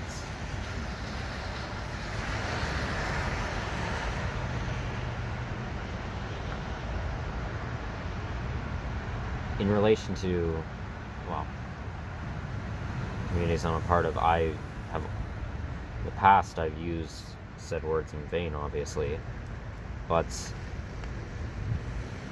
I've also used them just in show of camaraderie. Joking as well, more so, amongst friends and those with friends of mine within the same demographics. That's, well, and shared demographic degradation, sadly. Those who have been a part of demographics that the words have been used to slander. Now, that being said, I still think it's fine to use them in camaraderie. Like, I will still say bitch, or you're such a dick, in a humorous manner, not in any sort of vulgar manner, as I think that's completely fine, completely so, in relation to degradation of us.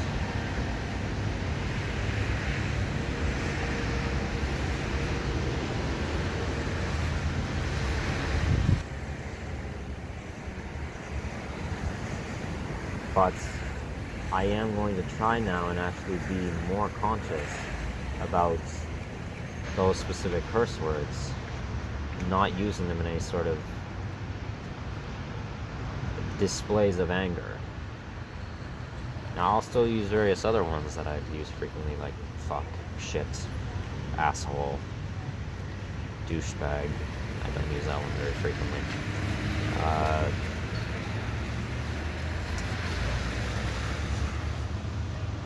Bastard.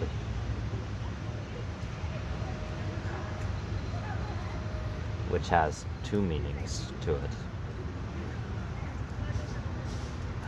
culturally.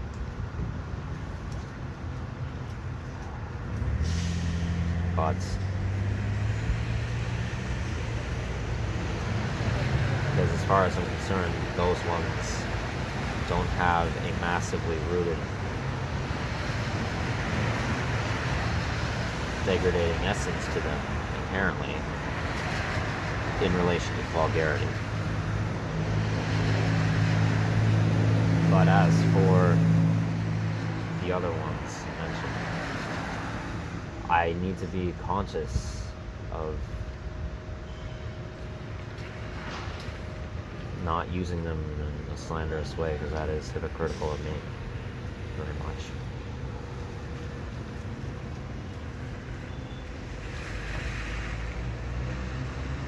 And I can go into more depth on that, I guess, in a different video at some point in the future. But for now, I've got to be aware of that. Try to be.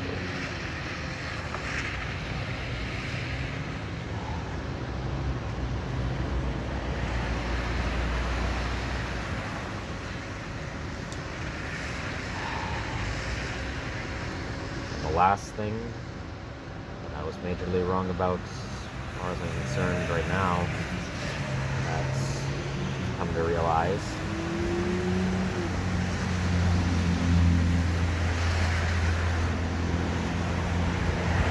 Talk about here.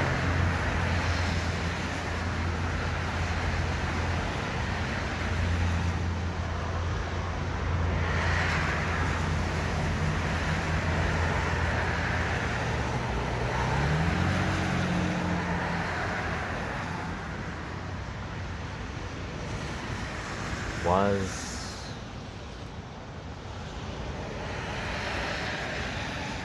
myself in regards to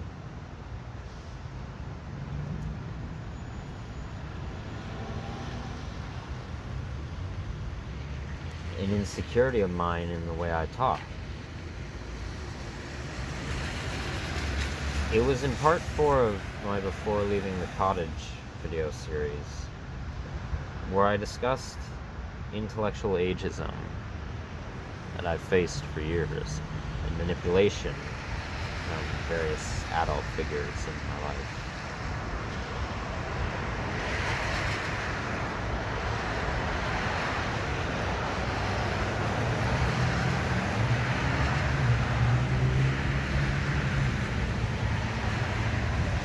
How an insecurity of mine was that I don't like the sound of my voice, and that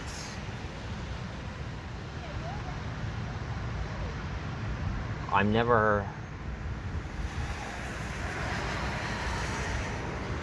never been satisfied for the longest time with the way that I communicate to other people, with how I vocalize my opinions, my ethical values, observations, questions, things of the sort. I've never been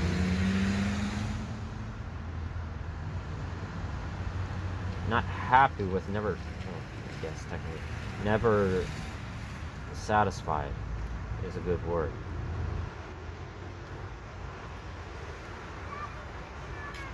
And for the longest time I didn't know why.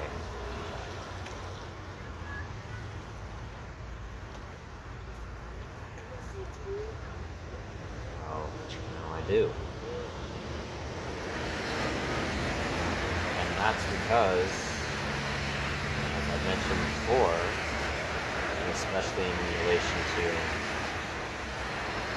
my outlining of the theory of paradox of existence, how all of life, ontologically, is completely contradicting at its most core essence.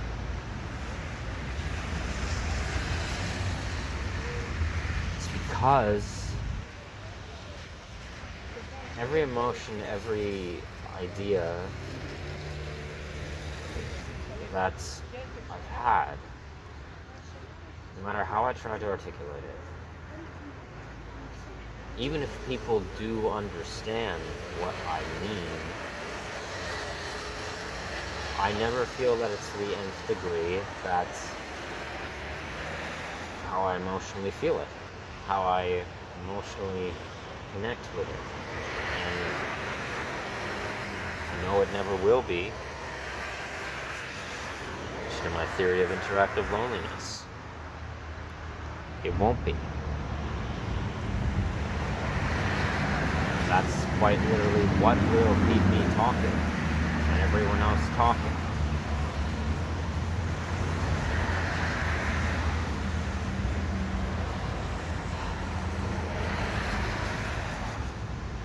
But even so, it was never satisfactory enough.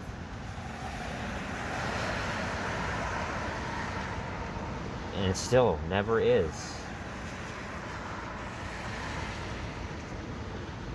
It never feels right.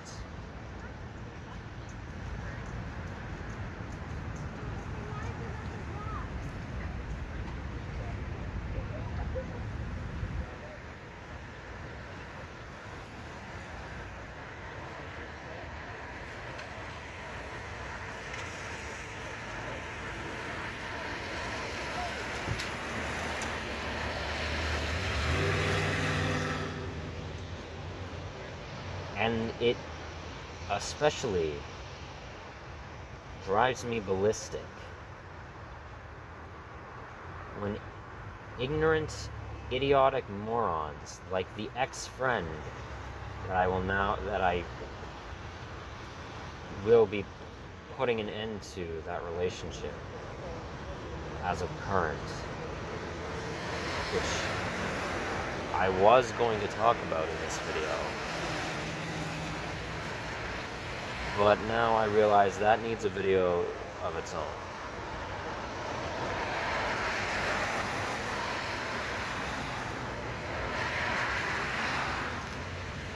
I mentioned this beginning of Exploring Longueuil Part 1, that I was going to send them a message saying what I need to say, find the final bits of what I need to say to them, and then ending the relationship. Well, I said I was going to do that. I still haven't. But I will do that before leaving this city. But I'm still going to keep that relationship open, in a sense of them communicating with me. I'm not going to explain why right now, but, well, all you need to know is I'm a goddamn compassionate person. Even if it might not seem like it at times, with how harsh I am.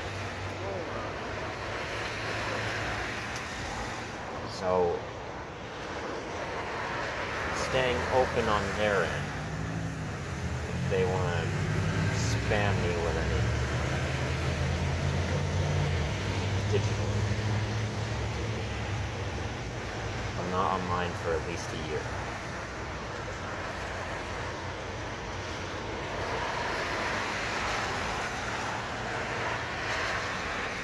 And it infuriates me when someone like that, who doesn't critically think in the slightest, doesn't attempt to at all, goes rapid fire with almost no break. It leaves me almost no time for people like that. It leaves me no time to actually think of a really well-articulated, logical response. I'm forced into just half complying with the idiocy and just drumming up the knowledge I know, what I can, to defend and justify my position, which, as far as I'm concerned, in a situation like something like that, is justifiable. Or something like with the server that I talked about in the last video, Exploring Longueuil Part 2.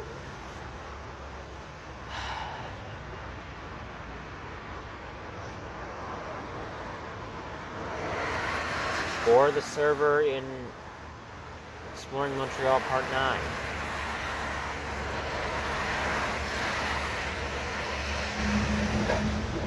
Or that idiot acquaintance of mine who I got into a texting debate with right before I left Ottawa, and I talked about in Exploring Gatineau Part 2 in relation to medical sciences and healthcare providing, regulatory operations.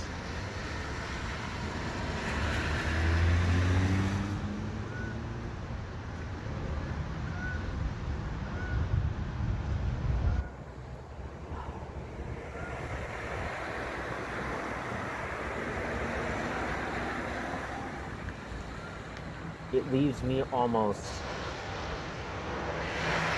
no time, because they so desperately want to be powerful because of years of psychological trauma. Especially this friend of mine, that just throw everything at once, one on top of another. They don't give you a chance to breathe. They want to suffocate you until you bloody well die out like a flame, just so that they can quite literally win. They want to feel as if they are winning in life.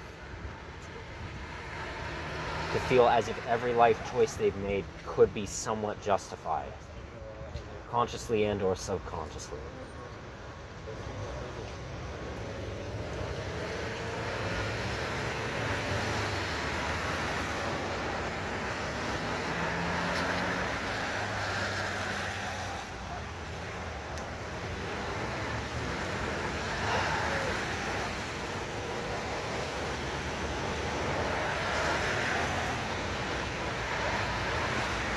I guess maybe I wasn't even entirely wrong about that insecurity of mine.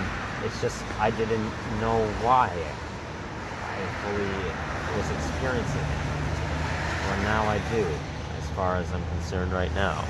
Nothing's disproved it.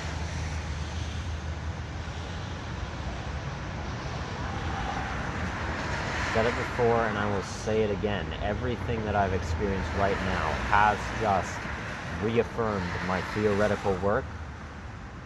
All the ones that I wholeheartedly believe.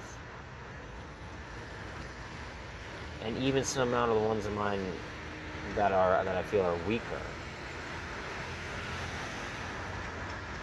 in terms of evidence. Which, as far as I'm concerned, are few compared to the majority of my scientific proposals.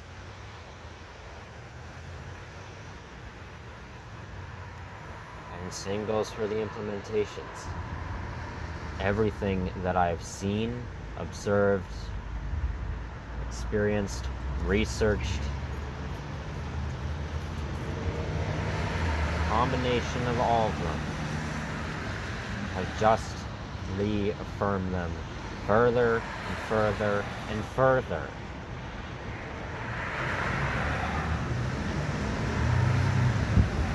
But I don't have a degree, so nobody will care.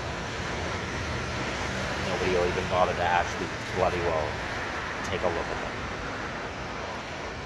Overall, there have been people who have been willing to listen. A handful. Not even a handful, really only a couple of people.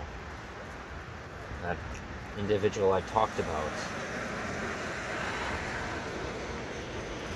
in the Optimism Sometimes Feels Psychotic video, or the video of how we are never going to abolish these terrible authoritarian systems unless we collectively refuse to use them in a mass extent, in anarcho-maximalism.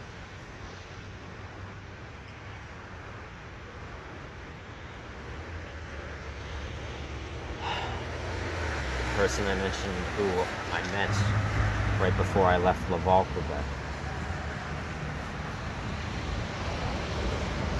And that person I met at the strip club, Sex Appeal, in downtown Montreal.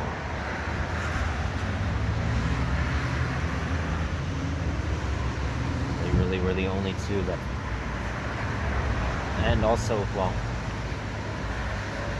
them and my psychologist. As I said before, really is more just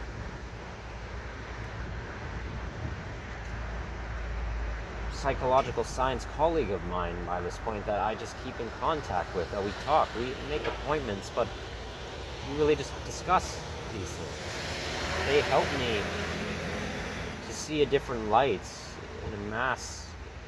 I'm very grateful for it, for things that I may overlook at points if I'm having a very bad day. But we really just discuss these things.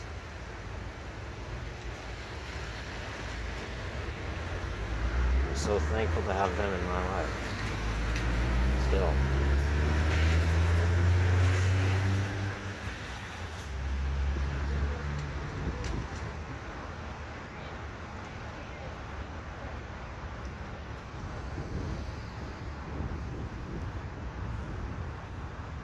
They agree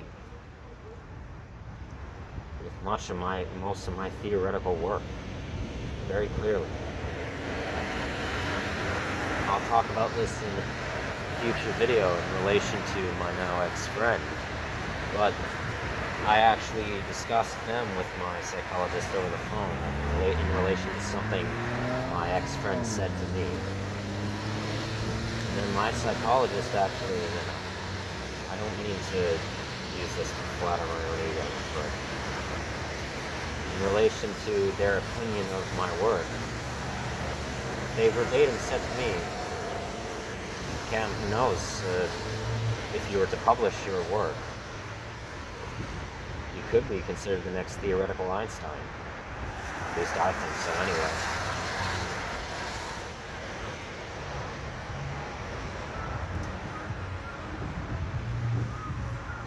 Which, in relation to my books that I'm writing, specifically nonfiction, and specifically my actual theories and implementations, I will be publishing them. I'll be releasing them for free to the internet. Whatever way I can, damn it.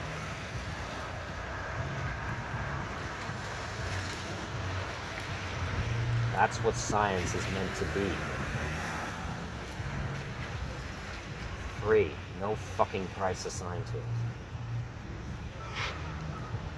Same with all my books, nonfiction and fiction. As I said in the 1-year anniversary video of me telling stories from my travels so far in Laval, southern Laval. I will not make any amount of profit from my books, fiction and nonfiction. I'm not making a cent off of it. If I release them I will give them to a small publishing company. If they want to make profit off of them, they can. I'm not going to dictate that. And I will be releasing them to the internet as well in what ways I can. And dropping them off at whatever small business bookstores or libraries will take them if they want.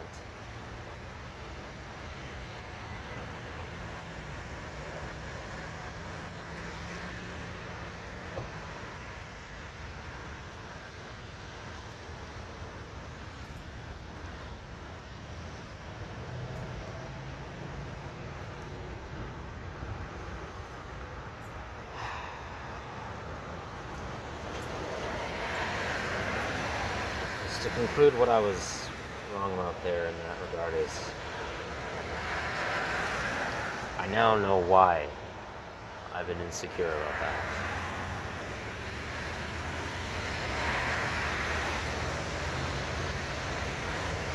Because it's part of my nature and everyone else's nature.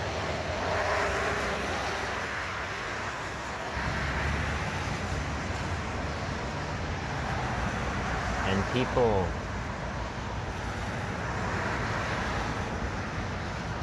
they might not conceptually know this in the exact outline that I've given theoretically.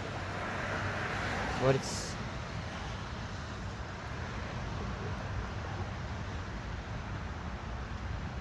in relation to psychological trauma. It's so clear that people know that something is wrong consciously. They feel that something is wrong, even if they don't know what the cause is, if they don't have the right terminology for it psychologically, for disorders.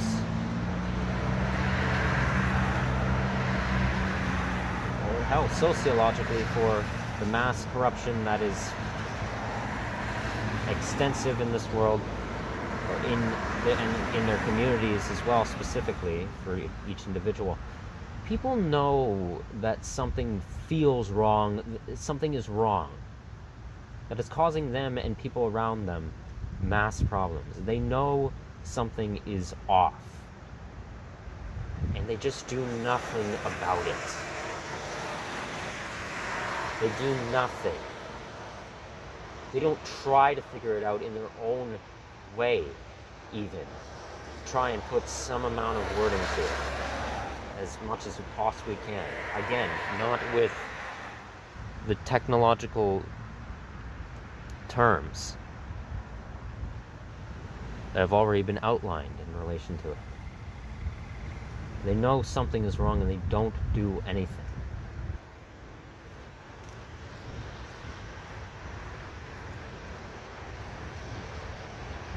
So many times they feel stuck as if there's nothing they can do.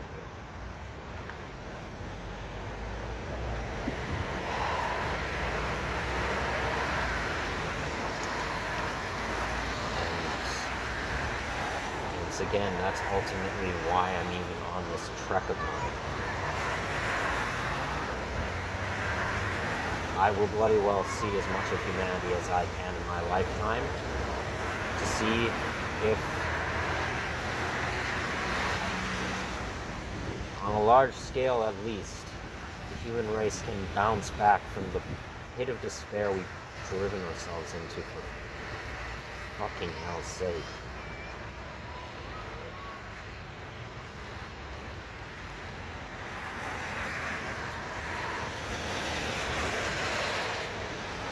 The sad thing is, it can, as I said in my Made It to Thurso Quebec video, all of this can get better. I am an optimist. I'm an optimistic nihilist. But the sad truth of the matter is, it's not. To a large degree. It's not.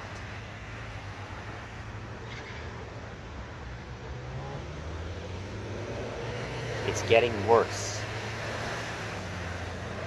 A lot worse.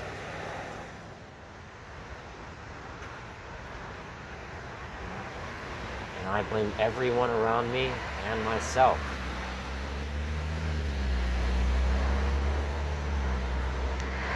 I will say this now and elaborate on it in the future. I said it before as well, in relation to trying to not abide by these oppressive systems, abusive situations, trying to follow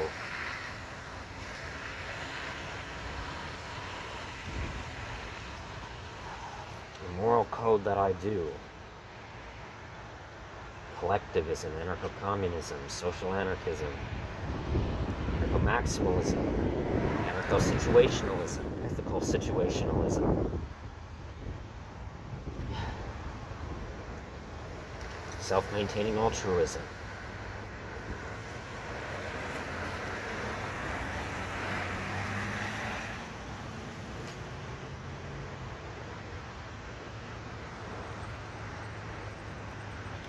We cannot do it alone, and this is why people basically backed into being unnecessarily hypocritical.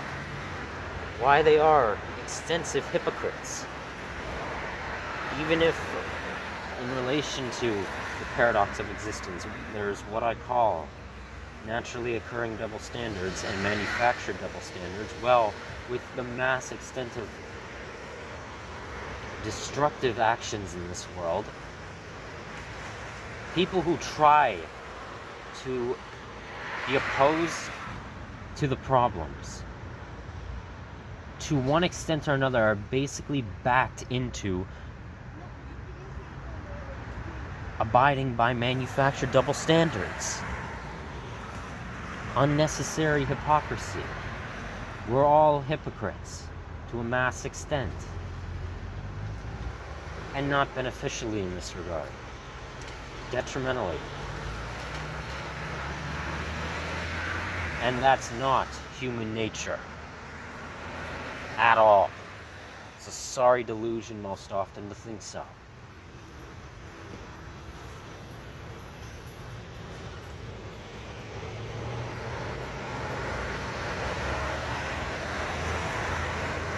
But all that will be for future content. I've got to get going.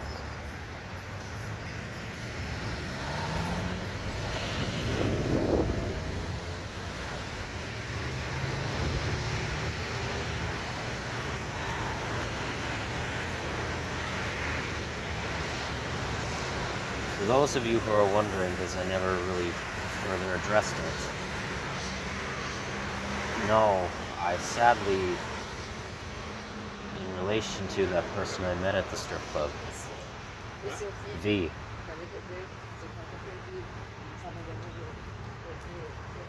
I sadly wasn't able to ever meet with them in person again after that one night. I still have their contact information. Whilst I was in Montreal, I tried contacting them to see about getting together, talking more. I went back to the club that night and I was able to briefly speak with them again. And all they said to me was, yeah, I'm very sorry. I've been very busy with all of this work. They seemed somewhat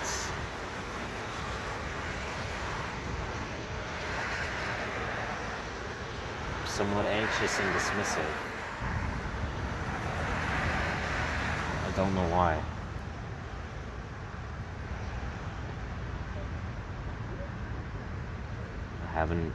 Over text, I haven't received any further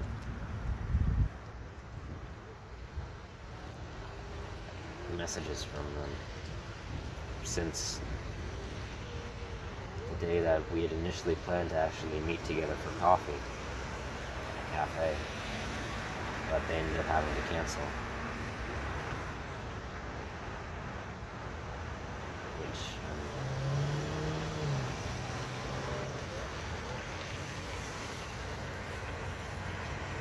Being completely honest, I'm devastated about I never got to see them in person again.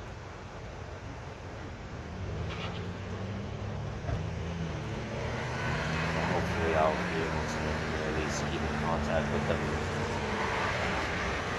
digitally. And maybe one day I'll see them in person. I don't know.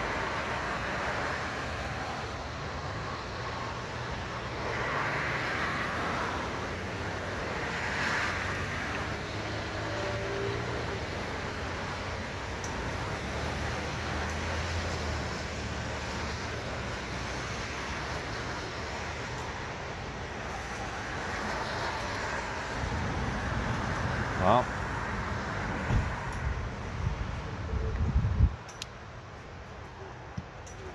I think I've said enough here for now.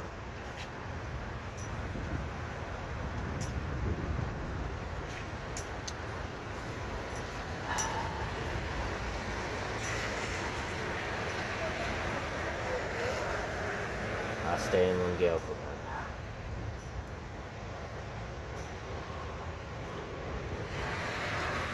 Most likely take me a month to reach Lévis, Quebec.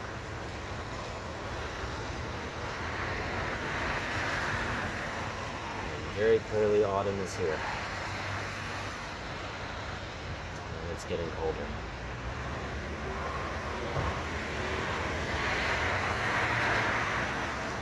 But given everything I've survived so far, most likely I will be alright.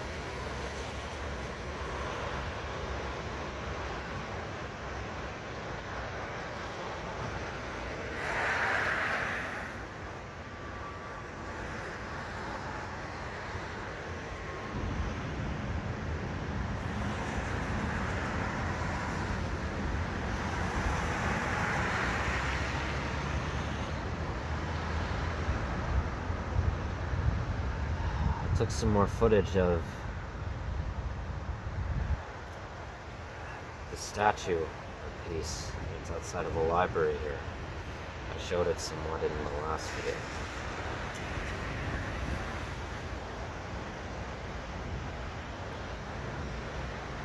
I think I know what it represents. And that's why I like it so much.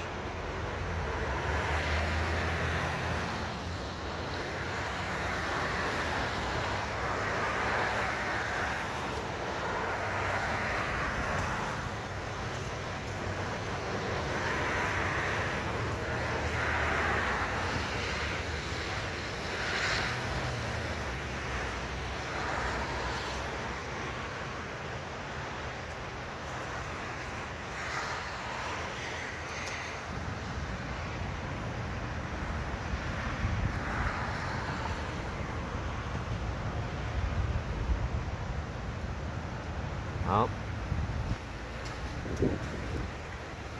goodbye, Lungale.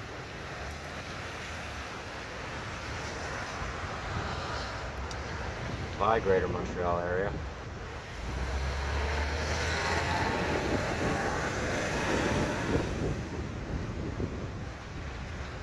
It was very, very, very eventful. Very packed.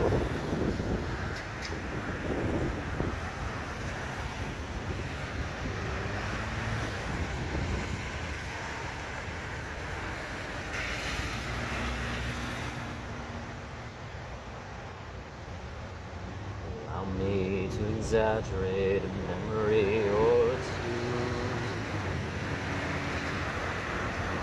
Your summers lasted longer than we do.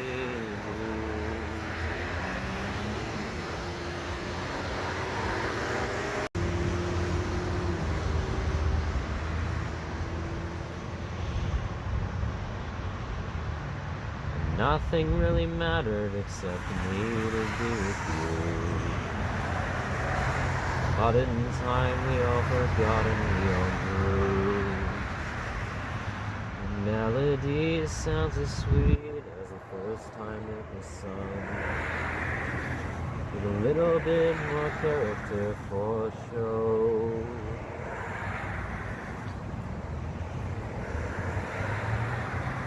By the time your father heard of all the wrong you'd done, I'm putting out the lantern, find your own way back home. If I'd forgotten how to sing before I'd sung this song, I'd write it all across the wall before my job is done.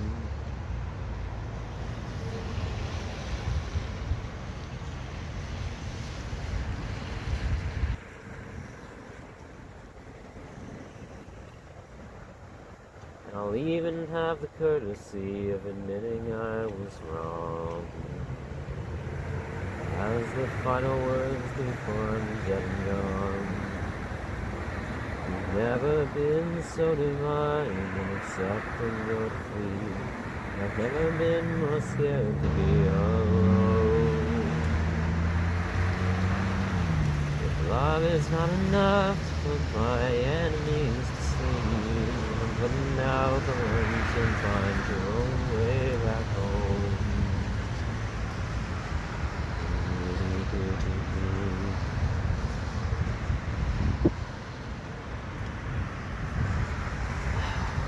Walking Around by Panic at the Disco.